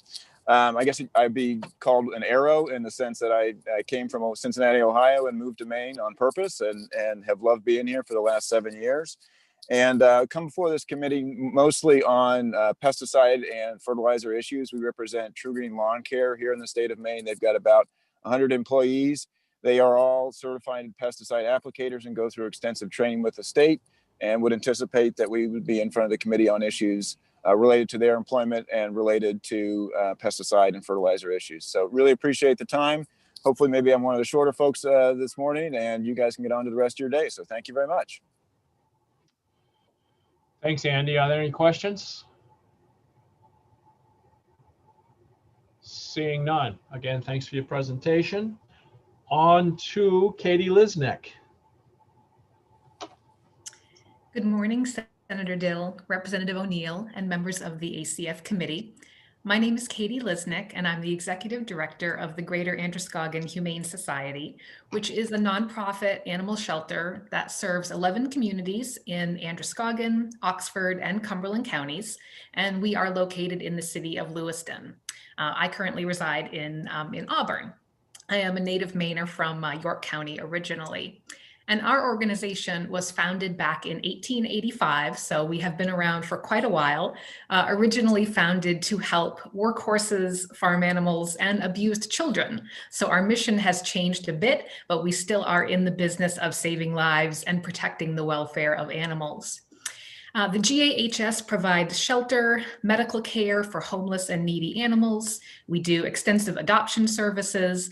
We have a pet food pantry, low-cost and free vaccine and pet wellness services for animals in need, behavioral support, and a wide variety of other services to ensure the proper and humane care of dogs, cats, and small animals in our state. And we also work very collaboratively with the State Animal Welfare Program to care for animals seized through cruelty or neglect cases. Now, I'm also here representing the Maine Federation of Humane Societies as a current board member of that organization. The Maine Fed is a statewide network, nonprofit of humane organizations, shelters, rescues, and other animal protection organizations that works to support our field, the employees and volunteers that work in animal welfare here in Maine. We promote adoption and prevent animal cruelty through education, outreach, and advocacy. Just a short list of some of the priority areas that we are, as a field, are focused on here in the state. Number one, to improve state and local animal welfare laws and ordinances. Also to ensure the proper and timely enforcement and adjudication of anti-cruelty laws, with a particular interest in making sure that there's a few active cases right now that are waiting court hearings, with dozens of animals being held in limbo at shelters and in foster homes across the state right now.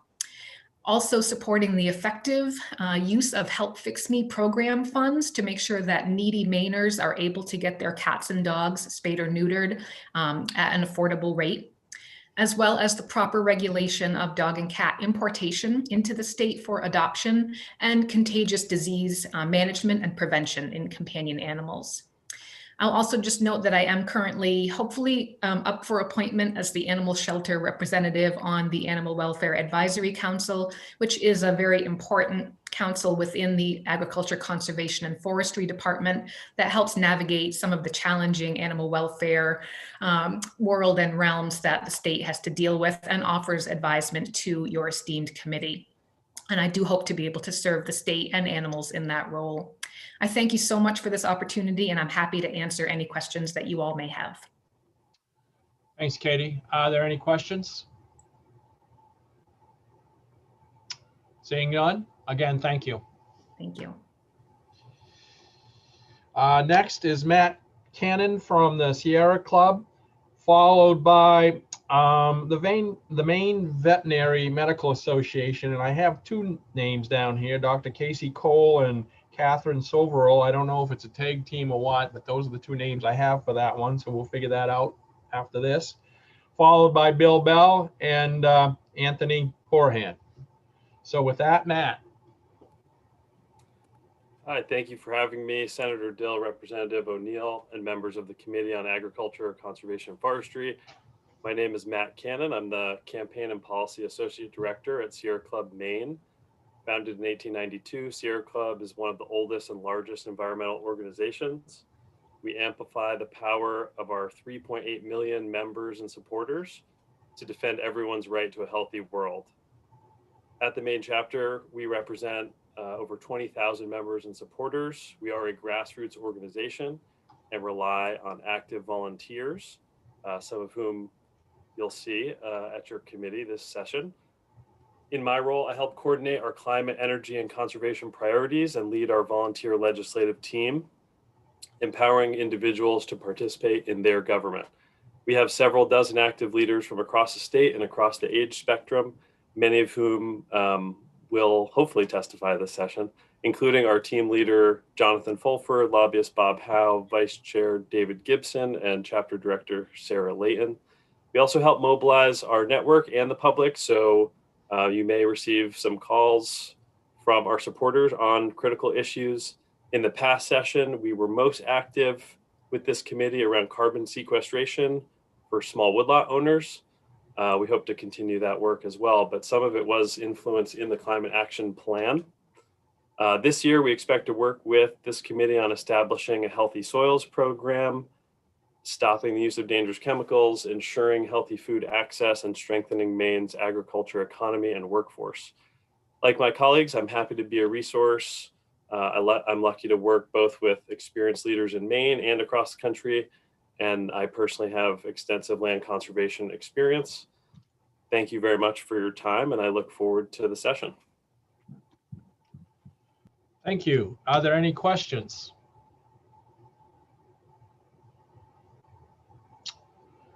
All right, seeing none, I will move on to Dr. Casey Cole, I believe, is the one that's going to present on behalf of the Maine Veterinary Medical Association.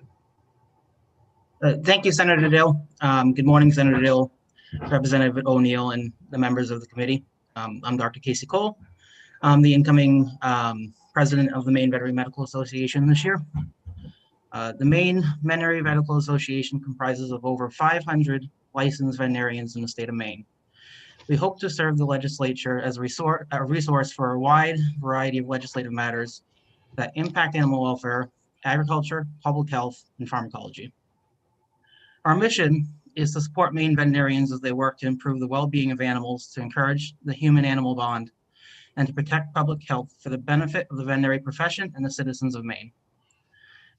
Veterinarians are trained broadly and have significant knowledge surrounding a large area of topics. We would be happy to be a resource on topics such as animal welfare and animal cruelty, animal agriculture, infectious diseases, public health relating to zoonotic diseases and owning animals, emergency preparedness and disaster relief, breeding and reproduction of animals, and animal pharmacology. We particularly will continue to be focused on and stay involved with any concerns relating to animal welfare and animal cruelty, controlled substance and compounding regulations, agricultural and food animal regulations, and scope of practice of veterinary medicine. We appreciate working with you now and in the future to continue to improve our laws governing animal rights and practice of veterinary medicine. And in addition, if you haven't received it yet, there'll be an invite to our meet and greet via Zoom on February 11th at 4:30. Thank you for your time. I appreciate it. Thank you. Are there any questions for Dr. Cole? Seeing none, again, thank you. Next up is Bill Bell with the New England Brown Egg Council.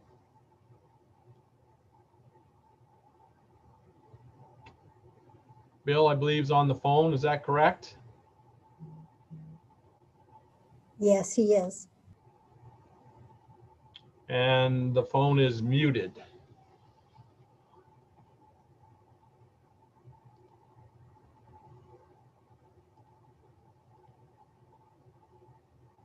Bill, if you can hear us, can you unmute? Or is that on our end, Cheryl? Bill needs to unmute. Bill, you need to unmute if you can hear me.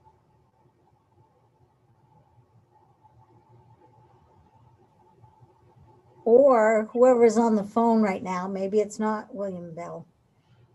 We have one person on the phone, which we thought was Bill Bell. Is that not the case? If you're on the phone, can you unmute and identify yourself?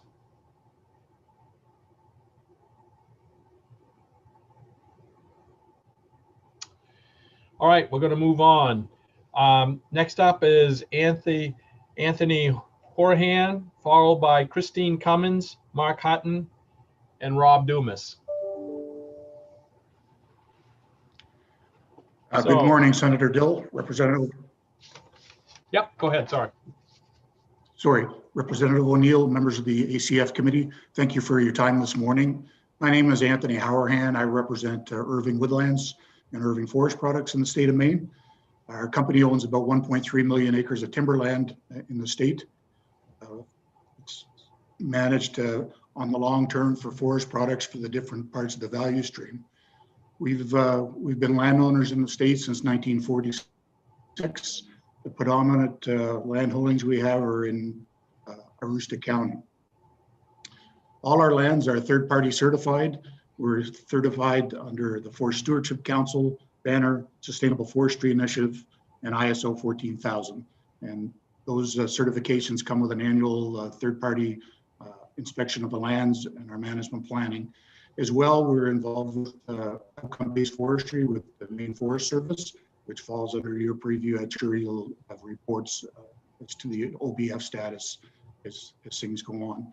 Appreciate the opportunity to talk with you this morning. Part of what we talk about in front of the committee quite often is forest management tools. We're heavily invested in the state. We've planted over 73 million trees in the state. Over our tenure, we're on a pace of about 3 million trees a year.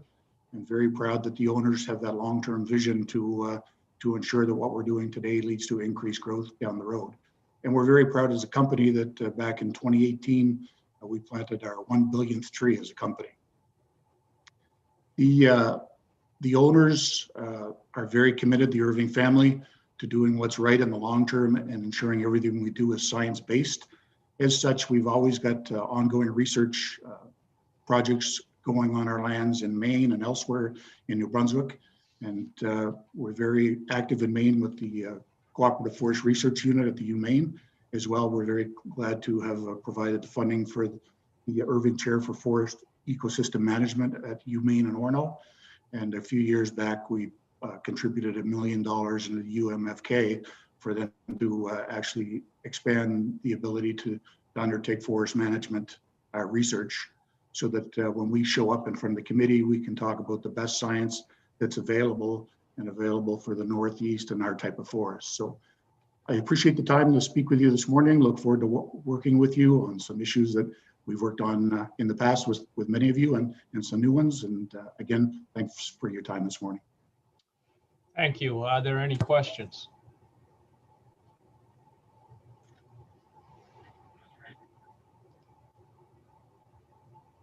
Representative Pluker. Thank you. I had a quick question, which you mentioned several different certifications that you have. I think you mentioned SFI banner and ISO 1400 or 14,000. Could you just talk about the differences between the different certifications that you have? The three we have: Forest Stewardship Council, FSC, is one that we hold. SFI is a Sustainable Forestry Initiative. So FSC is a global standard that is recognized as different aspects. Different customers want different things.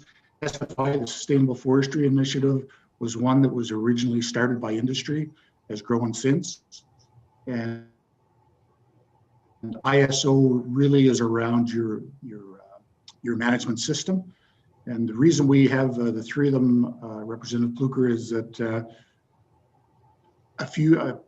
approximately 10, 12, 15 years ago, no one was quite sure who, at the time, FSC was the standard that people were pointing to. There was other ones on the horizon. So we developed an in-house one that made sure that we call it the Irving Management System, that looks after all the needs of these different forest certification bodies, so that if one should go away eventually or a different standard comes out, we've got the in-house processes to ensure that we can comply with each of them. But I can certainly provide you more in-depth information on the difference in the standards. That's great. I really appreciate it. I have one follow-up question about the $1 million you gave to Fort Kent. Do you have an idea of what that research money, what you used for what was researched with that money, or what reports came out of it, or in a broad sense?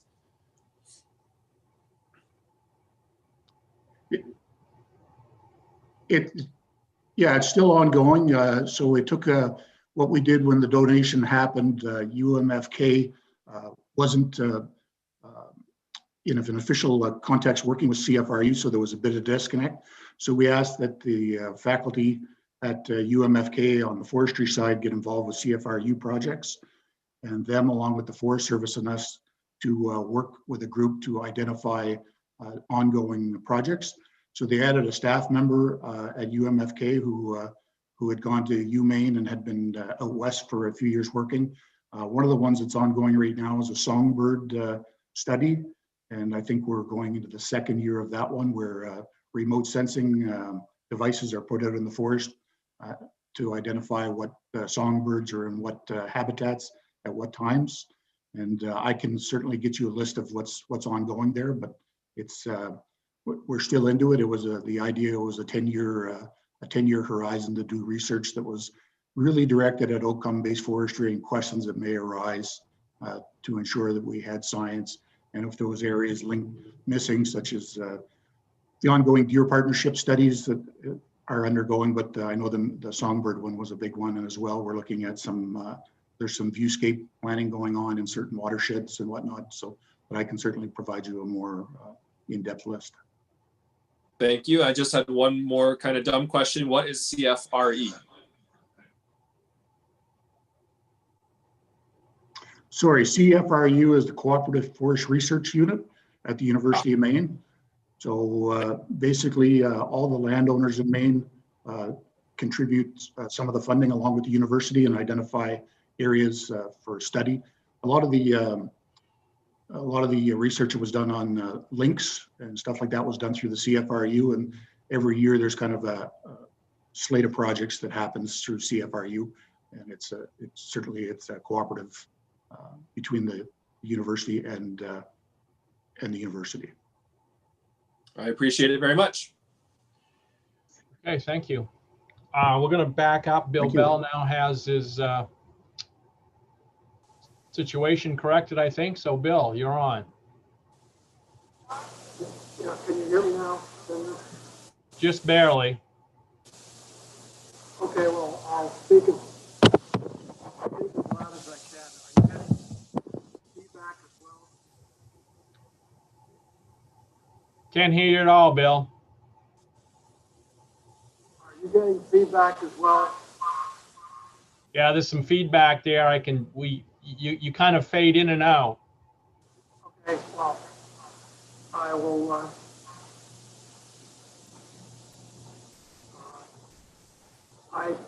I'm on the phone, so you should be able to hear me if you keep your video muted.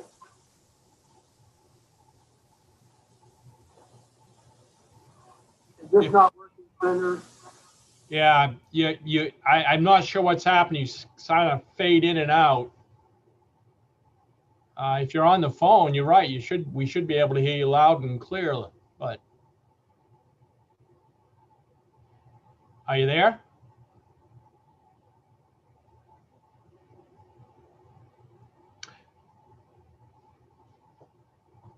All right. I guess he's not there at the moment. If he comes back, we'll try it again. So we'll move on to Christine. Oops. Hold it. What, Bill? Bill, you're in and out. I don't know that it's going to work. Okay. Try it again. One last try. Go ahead. Okay. I heard you say okay, but that's the only thing I heard. Okay. I'm Bill Bell, New England Brown Egg Council, and Hillendale Farms is our largest member. We appreciate the committee's attention, particularly yours, Mr. Dill, and Representative O'Neill, to an issue we had last year. I don't see anything concerning egg farms on the list of titles, so I will yield the remainder of my time to the nice people behind me in line. Okay, thanks, Bill. I guess the gist of your conversation was that there doesn't appear to be any egg bills coming up, so we may or may not see you this year. So again, thank you, and I don't see any hands raised for questions. I see your picture now, at least. Okay, well, that says 1,000 words. Well, we can hear you better now, so. Okay, there are no questions. Thanks, Bill. We'll move on to Christine. Good morning. My name is Christine Cummings. Hello, Senator Dill, Representative O'Neill, and members of the committee. I am the executive director of the Maine Grocers and Food Producers Association based here in Augusta. As within our title, we are a nonprofit membership organization dedicated to the prosperity of Maine's grocery and food producer industry. With a primary role in advocacy, we offer networking and educational events as well. I tend to say that we work to ensure Maine is a food-friendly place to do business. Our industry includes more than 200 independent grocery stores here in Maine. Our members include those independent storefronts, specialty food stores, mom and pop markets, chain supermarkets, and convenience stores, as well as food and beverage producers, processors like large dairy operators, Oakhurst and Hood, as well as large Maine brands such as Wyman's and Stonewall Kitchen, to entrepreneurs and innovators such as Maine Grains, Good to Go Dehydrated Foods, and Bixby & Co. We also work closely with distributor and wholesale partners that provide goods to our storefronts, such as Pine State Trading, Dennis Paper and Food Service, and Performance Food Service. As noted in the Department of Labor's Industry Employment and Wages statistics from 2019, Maine is home to 269 food manufacturing companies, resulting in $223 million in total wages. In addition, Maine boasts 108 beverage and tobacco product manufacturing businesses, generating over $100 million in total wages. Interestingly, the Maine story has the potential for a 10 to 20% premium in the marketplace that stems from a study produced by Portland food incubator Fork Food Labs.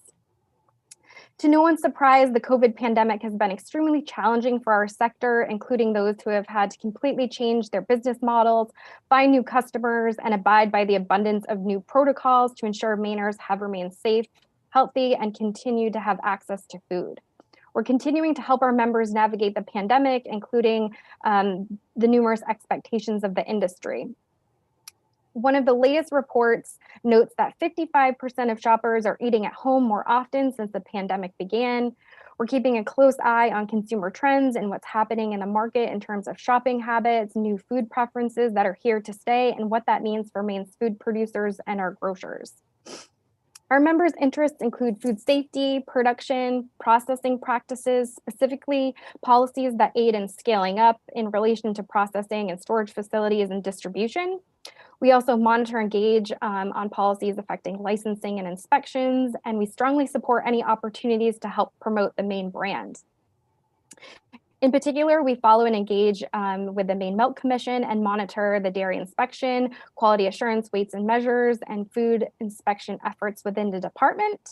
And I thank you all for the opportunity to introduce myself on behalf of our members, and I look forward to working with you all. Thank you, Christine. Are there any questions? Seeing none.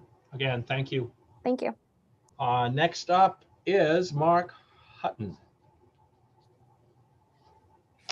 Good morning, Senator Dill, Representative O'Neill, and distinguished members of the Joint Standing Committee on Agriculture, Conservation, and Forestry. I'm Mark Hutton. I'm the Associate Dean and Associate Director of the Maine Agriculture and Forestry Experiment Station. Additionally, I'm the Cooperative Extension Vegetable Specialist. I appreciate the opportunity to meet with you today and to provide a brief overview of the Natural Science, or the College of Natural Science, Forestry, and Agriculture, or NSFA, and the Agricultural Experiment Station, a group within the college. Simply put, the mission of the Experiment Station is to conduct research in the areas of agriculture and forestry, solving the problems and providing direct benefit and aid to the residents of Maine. And we conduct research in every corner of the state, both through the college and through the Experiment Station. And if you take time to go to the college website, you can find a map cataloging our research throughout the state. No doubt you're all aware of Maine's flagship university in Orono, and quite possibly know about NSFA. NSFA is the largest college in the University of Maine, with 12 units offering degrees and conducting research in the traditional areas of agriculture, food science, and forestry. But we're much more than that. We have educational research programs in nursing, communication disorders, social work, earth and climate science, marine science, molecular and biological sciences. However, today I'd like to focus about the Ag and Forestry Experiment Station. Our station members conduct research in agriculture and food sciences, forestry and wood products, fisheries and aquaculture, wildlife, outdoor recreation, and rural economic development. The Experiment Station maintains its offices and principal research laboratories on campus in Orono, but we have additional facilities that include a rustic farm up in Presque Isle, where the focus is potatoes, and to a lesser extent, rotation crops and other vegetables. Highmore Farm in Monmouth, where I'm speaking to you from today. Here the focus is tree fruit, small fruit, and mixed vegetables. Blueberry Hill Farm in Jonesboro is the only research facility in the country dedicated to wild blueberry research. And then when you get closer to campus, we have the J.F. Witter Teaching and Research Center. This is our livestock farm, and it's central to the teaching and education we do for students pursuing careers in animal and veterinary science. Rogers Farm is our Center for Research in Sustainable Agriculture. The Lyle Littlefield Ornamental Trial Garden and Roger Clapp Greenhouses are centers for teaching and research in horticulture. And there's also the Dwight B. Demerit Forest in Old Town, which is a learning lab and research center for forestry. The station also operates the soil testing service, or a soil testing lab. And this is a fee-for-service lab. It provides analysis of soil, plant tissues, compost, manure, irrigation water, and other materials. And the lab provides fertilizer recommendations based on these results. And this helps prevent over-application of fertilizers. The lab processes thousands of samples each year from farmers and home gardeners in Maine and throughout the Northeast. We also operate the Matthew Highlands pilot plant, which Rob Dumas will be speaking to you about shortly. An important thing to keep in mind about food production and forestry is that there's constant change. And although agriculture is as old as civilization, there are always new challenges, new diseases and insect pests, rapidly changing weather patterns, development of new crops or revitalization of old crops, and responding to changing markets. We develop the research solutions to these existing and yet to come problems. And just to give you a few examples, spotted wing Drosophila is a relatively new insect pest attacking maturing fruit or ripening fruit. Very important down east for our blueberry growers and all our other small fruit growers. Our researchers have developed pest monitoring practices and control measures to help minimize the losses to this insect. At a rustic farmer potato breeding program in combination with the Maine Potato Board, recently released Caribou Russet, a new potato variety that is quickly gaining market dominance because of its high quality and production. Maine at one time was New England's breadbasket. Work by our faculty has helped to lead or be part of a resurgence of grain farming in the state by developing new production practices, identifying new varieties, new products, and new markets. Other examples of research our experimentation faculty are addressing are tick biology and the spread of tick-borne diseases. We have efforts underway to understand the biology and management of brown-tail moth. This is a problem that's unique to Maine. Our researchers are leading the way in developing production practices which promote ecological services, carbon sequestration, preserving pollinators, pollinator habitat, preserving and increasing soil quality, irrigation management, and much more. In short, the experiment station has world-class researchers developing solutions to problems impacting the citizens of Maine. The faculty and I look forward to working with you, to being a resource to help you with your important work. And thanks for your time and attention. Thanks, Mark. Are there any questions? Seeing none. Again, thank you for your presentation. Next is Robert Dumas. Senator Dill, Representative O'Neill, and distinguished members of the Joint Standing Committee on Agriculture, Conservation, and Forestry, good morning and thank you for the opportunity to address the committee. My name is Robert Dumas and I'm the Food Science Innovation Coordinator and Facility Manager for the Dr. Matthew Highlands Pilot Plant at UMaine in Orono. I have a split appointment at UMaine and I work for the School of Food and Ag as well as the Office of Innovation and Economic Development. I also moonlight as an extension food team member, participating in webinars and live presentations on topics relative to cooking and food preservation.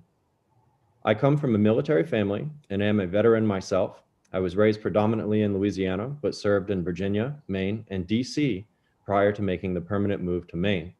During my time in the Navy, I served on a fast attack submarine, SSN 723 USS Oklahoma City, and worked as a chef in the White House during President Obama's first term. Since establishing myself in Maine, I have started a hobby farm with my wife in Stockton Springs, and we've become consumed with expanding our edible landscape and raising animals. Furthermore, I am currently serving as the president of the Down East chapter of the American Culinary Federation.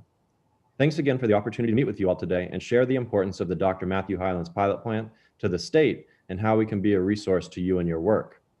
In my role as the Food Science Innovation Coordinator for the School of Food and Ag, I facilitate a variety of different research projects in collaboration with the faculty and students. We have worked on new and innovative food formulations and food safety with Maine agricultural products such as wild blueberries, maple syrup, various wild and cultivated seaweeds, potatoes, grains such as barley, farro, kamut, and wheat, as well as invasive species like green crabs. This research has significant educational value for our students, as well as important outcomes for producers in our state. In my role with the Office of Innovation and Economic Development, I serve in a stakeholder relations capacity for the Maine food system. I've been involved in grant review committees with the ACF for the Ag Development Grant and Coastal Enterprises Incorporated through their Tastemakers Initiative, and I serve on the steering committee for the Alliance for Maine's Marine Economy. Through the relationships I've built with producers in Maine, I've been able to leverage the functionality of the pilot plant to serve industry by doing product and process development for new consumer packaged goods and retail food service items for Maine businesses. That work is growing rapidly, and I am currently at capacity for the remainder of 2021. I have product development projects open with Maine companies such as Wyman's Wild Blueberries, Maine Grains, Pimlico Mussel and Oyster Farm, and R.H. Foster Energy with their food service brand, Freshies. While the service the pilot plant provides is a near perfect fit for the aforementioned companies, it fails to meet the needs of many newer and smaller companies here in Maine. The principal limitation that we face is a lack of manufacturing licensure due to the facility not being designed for manufacturing. The pilot plant is a research and development facility and serves that purpose well. A possible solution to meeting the needs of a wider range of businesses is to expand our footprint by constructing a new food innovation center with the ability to offer food manufacturing infrastructure and opportunity for business incubation. In addition, the Innovation Center would allow for increased capacity for our food testing lab and a space for hands-on training and presentations relative to food processing and safety. Example, hands-on training for meat processing and HACCP.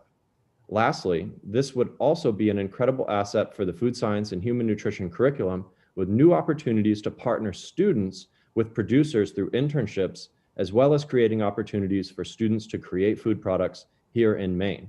That would be a major attraction for students to our food science program and hopefully create opportunities for them to stay.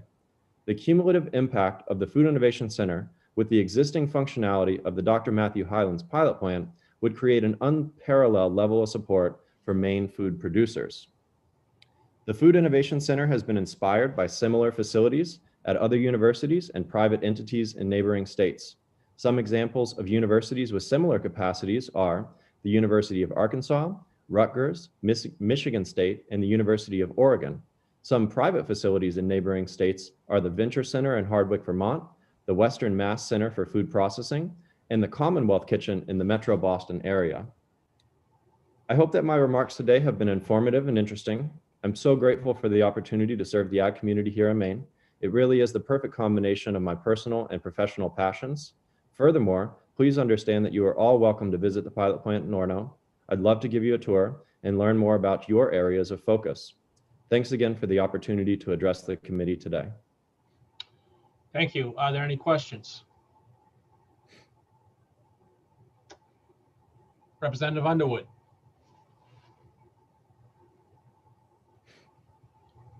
You're muted, Representative. Representative Underwood, you're muted. Okay, here we go. There we go. Please, I'd like to thank the veteran for his service to his country. Appreciate it. Thanks.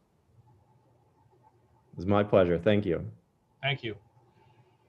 Okay, the next three, Julia Marie Bickford, Patrick Stout, and Eric Venturini. Julie Marie, you're up. Good morning. I have my camera on. Let me start my video. There we go. Senator Dill, Representative O'Neill, and distinguished members of the Agriculture, Conservation, and Forestry Committee. I am Julie Marie Bickford, the Executive Director of the Maine Dairy Industry Association, also known as MDIA. And I must disclose that I'm also a former resident of the Golden Triangle in Aroostook County, and I'm very pleased to greet my former boss, Representative Sue Bernard, who now holds my old house seat in my hometown. So MDIA represents all of the dairy farm families who are shipping over 70 million gallons of fresh quality milk each year, most of which is bottled for drinking by one of our 4 major fluid bottling plants. We also provide milk for our vibrant artisan cheese industry and our premier ice cream and gelato makers. Dairy has been described as the cornerstone of Maine agriculture, meaning that dairy is an intersection of both animal and crop agriculture.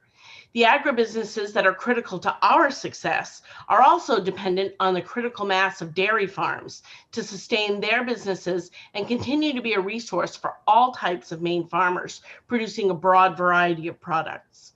That means Maine's dairy sector is a critical piece of our economic development network. With over $570 million per year in economic activity, especially in our rural areas, providing almost 4,000 jobs statewide, with 1,300 of them being specifically on the farms. We continue to support the effort to grow more food to feed Maine people. Dairy is also an important part of the tapestry of private landowners who provide access for important outdoor activities, such as hunting, snowmobiling, hiking, etc. These activities contribute to our largest economic sector, which is tourism. And we are also members of the Natural Resource Network, which is an entity made up of the various trade groups representing Maine private landowners and those who make a living off the wonders of Maine's natural resources. In embracing the stewardship of the 700,000 acres of forest land, cropland, and wetlands that Maine dairy farmers manage, we are very interested in the impacts and methods for dealing with climate change that are going to come before you. In addition to being, again, a large landowner with all that active land, which is a great way to sequester carbon, Maine dairy farmers are also working with our national industry groups to reach a goal of achieving carbon neutrality, to optimize our water usage and improve our water quality and soil health across the board. And I'm proud to say that Maine farmers are leading our industry across the nation in achieving some of these goals. I'm also going to address another issue that you will probably deal with, not necessarily in this committee, but before the legislature, and that is the issue of chemicals such as forever chemicals being found on farms across our state. The first thing I want to say is this is not an agriculture problem, and this is not a dairy problem, but this is an unintended consequence of engaging in a practice using the best science of the time. And as we've gone forward, our science has much improved, and now we're learning the impact of our previous actions. So as you go forward and deal with these issues in the legislature, I urge you to use us as a resource. My main goal is to make sure that there's recognition that the farms are not to blame for this challenge. The farms are very much the victim also of the impacts of these forever chemicals. And if we all work together, I think we can find a solution so that these farmers can go back to their livelihoods and also make sure to uphold our standards of producing the safest possible food. I also serve as president of the Agricultural Council of Maine, which is an entity that's made up of the various agricultural organizations from around the state. AgCom will occasionally come to present a position before the legislature. And what we do in AgCom is we take a legislative issue, we have a robust discussion of it at our meetings, and if we can reach a consensus position, then we will come and share it with you at the legislature.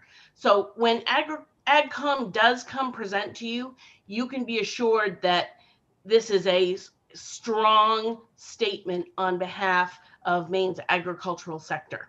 And I look forward to talking with you about various issues in that capacity. And with that, I'd be glad to answer any questions that you might have.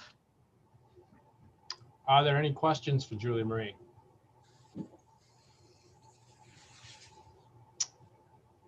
Seeing none. Thank you. Thank you. Moving on to Patrick Stroh. Well, thank you, Senator Dill, Representative O'Neill, and members of the ACF committee. It's great to see you all. I'm the executive director of the Maine Forest Products Council. I'm a forester by training. I have degrees from University of Maine and a BS in forest management and a MS in silviculture. But for the past 18 years, I've been just kind of a policy wonk with looking out over the Maine Forest Products Council policy issues. I live in Exeter, Maine, and I'm surrounded by my wife's family dairy farm. So we're very intertwined with the agriculture and the forestry community. And that gives me some perspective to cross over into different areas. 18 years with the Maine Forest Products Council, and we've been around for about 60 years. Advocacy organization at both the state and the federal level. We get involved in a lot of different issues. We try and represent the broad spectrum. We have loggers and truckers, as well as biomass energy plants, sawmills. We have all the paper mills that are a part of the council. And we also represent about 8.5 million acres of commercial forest land, most of that in the LUPC jurisdiction. So we've got broad interest, and I cover a lot of different communities, committees. We have a board of 30, and that can be contentious, trying to come to resolution on a lot of issues, but we are a membership-driven organization. We have a policy committee that meets every Friday morning when the legislature is in session to review all the bills that I bring forward and arrive at positions. So it's a pretty membership driven and thoroughly researched kind of process. I only have 2 staff people. Roberta Scruggs is my director of communications, and Susan McCarthy is the person that makes everything work around here, office manager, membership director, and can always find me somehow. And I get assistance from Michelle McLean, who's been in the State House doing lobbying for many years. So she is part of the group, as well as Bill Ferdinand from Eaton Peabody. So you'll at some point run into some of that support system that I have. We're part of, like Julie Marie, the Natural Resource Network. So we're getting together regularly with my agriculture colleagues and my forestry colleagues to talk about issues that are important to us and in the legislature. We're going to be in front of you looking at Maine Forest Service bills that are coming up shortly. Certainly, we're involved with the Land Use Planning Commission and forest management issues. There's been a lot of discussion about the herbicide bill. That is really of concern to us. It was over the last 2 years as we brought people into the woods and we did audits of our operation. We're going to have to continue that discussion. It really has the industry's back in the corner. So it's really important to us. We'll need to have a rigorous science discussion in order to arrive at a really good position. And we're more than glad to invest more time in getting folks out into the field and seeing what we're doing and talking to the foresters who are doing the land management work. Some of the concerns we have as a council and some of the projects we're involved with, spruce budworm. We never know exactly when it's coming back, but we have seen more moth flights on radar. We saw some last year, not as many this year, but we are seeing defoliation occurring. And that's an important issue for us. The last time we had the spruce budworm, we had a lot of land clearing activity. We had forestry referendums as a result of it. We want to do that differently. And so we've had discussions in the past, and it'll be time to talk about that as we move forward. The other thing that's of concern to us is markets. You heard Dana Dorn talk about the markets. We've actually, the Pixel losing its market was pretty disastrous for a lot of us. It put a lot of wood on the market. And it's starting to change, but the folks that were affected the most were the loggers. When you have a lot of, and the landowners, when you have a lot of wood on the market, supply and demand curves take over.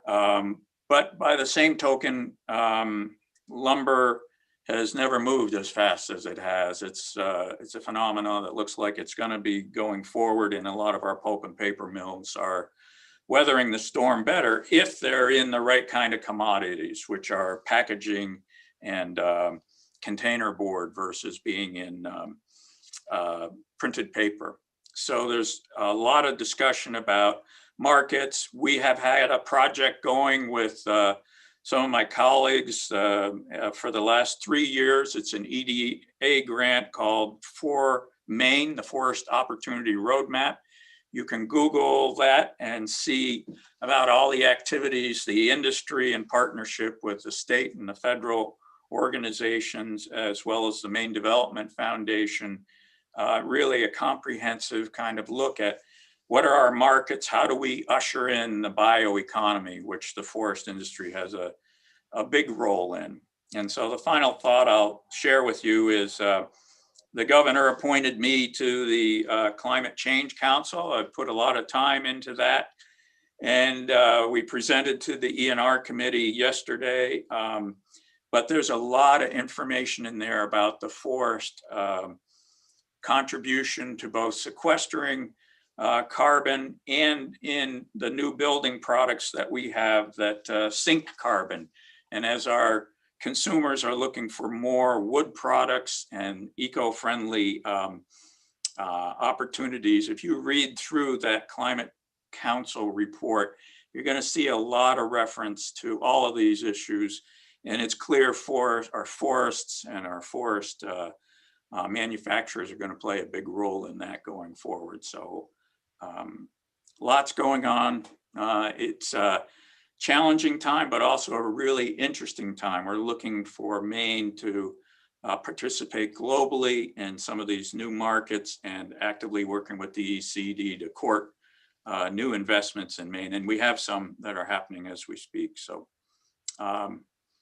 that's my world, and I really look forward to working with you folks, getting into the field, understanding our issues, and just being able to put you in touch with any of our members so that you can talk to people directly and get answers to the questions you may have. So thank you very much. Thanks, Patrick. Are there any questions?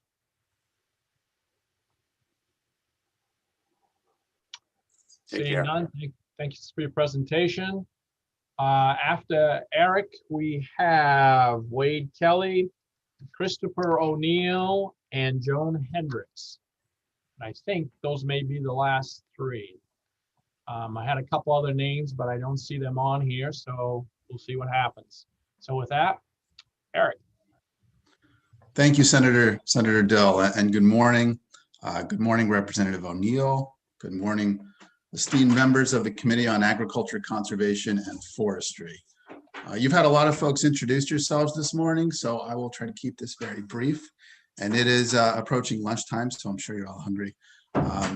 My name's Eric Venturini, and I'm the Executive Director of the Wild Blueberry Commission of Maine. The Wild Blueberry Commission is the voice of Maine's wild blueberry farmers and Maine's wild blueberry businesses. I'm a two-time graduate of the University of Maine in Orono, and I'm a resident of Orono today, as are many of the folks on this call here. The Wild Blueberry Commission is formed by state statute, and per that statute, our commission of 5 grower representatives and 5 processor representatives is dedicated to conserving and promoting the wild blueberry industry here in Maine. This industry is made up of almost 485 farmers harvesting wild blueberries on over 38,000 acres across the state. Production is statewide, but is concentrated in down east and in the mid-coast regions. Overall, through direct and indirect contributions, our industry is responsible for $250 million worth of economic activity in the state every year. Our farmers are an economic engine for the state, but they are also an iconic piece of Maine's heritage and Maine's future. Please reach out to me as a resource, and if I don't have the information you need, I will certainly find a wild blueberry farmer or business owner who does. This has been a hard year for the blueberry industry. You've heard several others today talk about the drought, of course, COVID-19. This year, we looked at a 50% yield loss, primarily due to the drought, which means that our farmers are struggling. Some of our businesses are shutting their doors.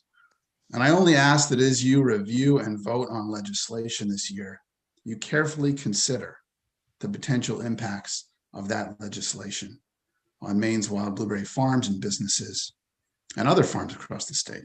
And ask yourselves, considering the burden that 2020 had on Maine's businesses, is this the year to pass that piece of legislation?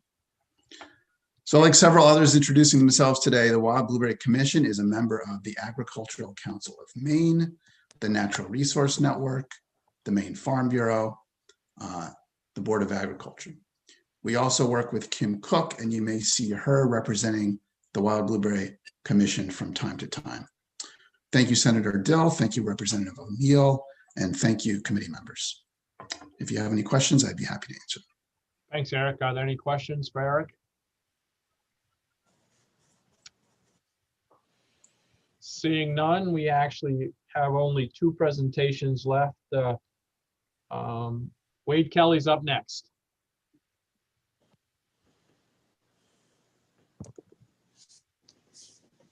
Good morning. I don't know if you can see me or not. Can't see you, but we can hear you okay. All righty. I don't know exactly how to get you to look at me, but well, good morning, Senator Dill, Representative O'Neill, members of the Joint Standing Committee on Agriculture, Conservation, and Forestry. My name is Wade Kelly, and I am the Vice President of the Maine Sporting Camps Association. I also operate Tyler Kelly Camps in Allagash. The Maine Sporting Camp Association represents commercial lodges, sporting lodges from Rangeley Lakes region to Lubec, from Belgrade to Allagash, all with many years of experience bringing people safely to the great outdoors of Maine. I'm here today to extend our willingness to help if and when needed to ensure that the Maine sporting camp tradition remains viable well into the future. Owning and operating a sporting camp in Maine requires a boots on the ground attitude for both owners and staff. Delivering a lifelong memorable experience to our clients depends on our intimate knowledge of the woods and waters within our working areas. This is what keeps the sports crossing the bridge in Kittery each year to spend their hard-earned vacations in Maine. As an aside to our boots on the ground approach, we are often the first persons to respond to woods emergencies. Be they minor, plugging someone's tire, pulling out a map to explain to a lost traveler that they can't get there from here, or major, spotting and reporting smoke from a fire, to assisting wardens, forest or game, and however needed with lost or injured persons. Someone from a sporting camp will likely always be nearby in the Maine woods. The COVID pandemic has sparked a resurgence of back to the woods living. Utilizing what the wild gives us will change the demand on wildlife, wild plants, and wild fish. And along with that will come a change in regulations.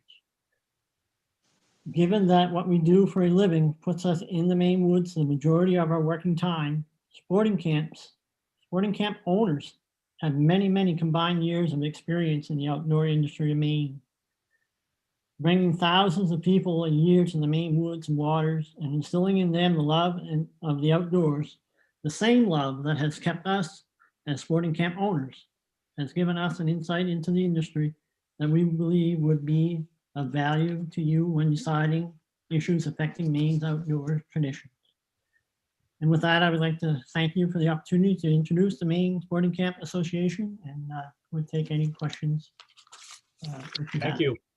Are there any questions?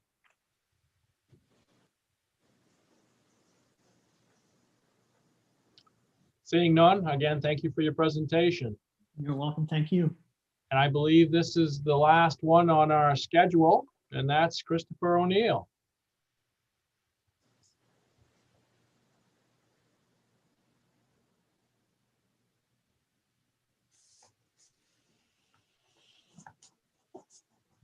You need to unmute yourself, Christopher.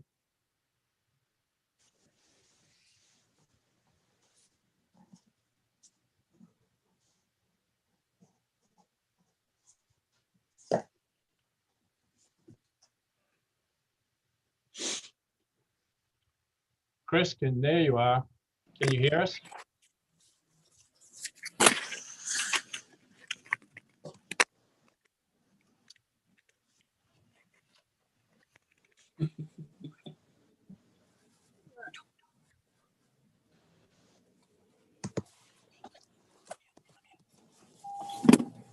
Senator O'Neill, I can see a lesson coming up here from someone.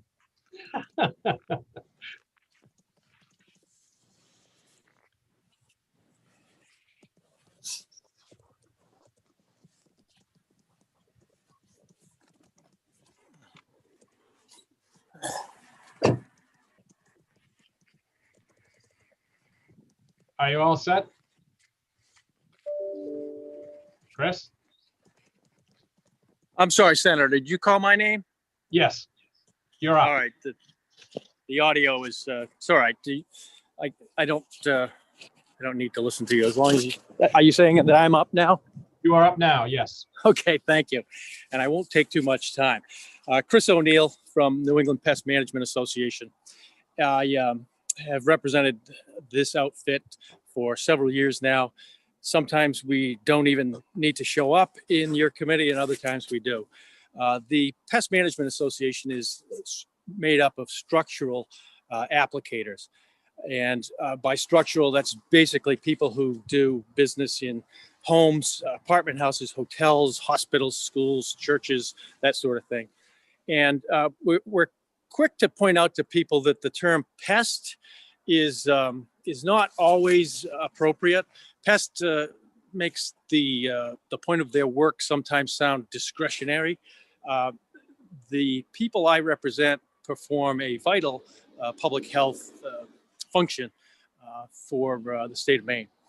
They're trained, licensed, regulated professionals who deal with the Board of Pesticides Control. And now, over the last few years, we've dealt with several municipalities who have written ordinances that regulate sometimes differently from how the board does and how the state of Maine does. Generally speaking, what they are looking for as the professionals is a recognition that the state of Maine and the consumer are all better off using these trained, licensed, regulated professionals than, to put it in the vernacular, when Joe Sixpack goes to Home Depot, buys a 50-pound bag of some substance and just decides to go flailing about with it. Those are the people who are, generally speaking, more of a threat to the public health and to the environment. The oftentimes what we look for is just to ensure that any regulation or legislation is written in such a way that it does not impede the ability of these professionals to perform their services. And that's all I have at this point. If you had questions, I'd be happy to answer them, but I look forward to the upcoming session. Thank you for your presentation. Are there any questions?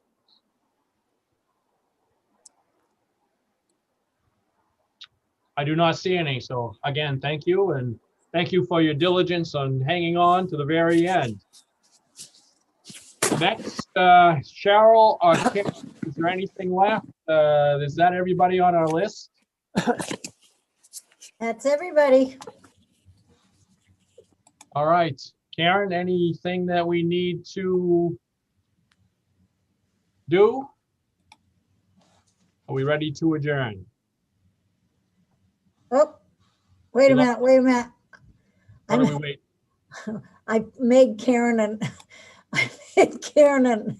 a panelist. Sorry, I need to promote her again. Luckily, it was just Karen. It wasn't anybody else. It was only Karen that we threw out of the. It is just Karen. Anything you have for us, Karen, before? No, not really. Just a reminder, that we will be meeting at 9 a.m. on Tuesday.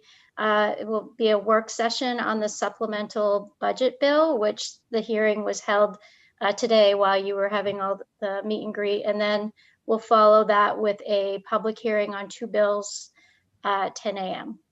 Okay.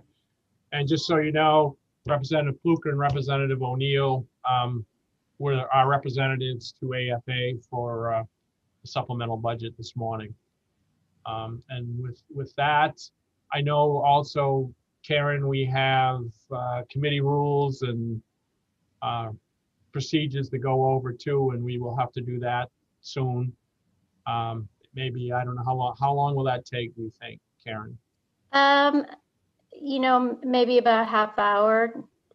We probably should go through the whole thing, but, and then the committee needs to vote. Should we maybe on Thursday schedule starting at 8:30 so we can do all that? And Cheryl, or do we actually have something, I think, at 8:30? Yeah, we already do. So.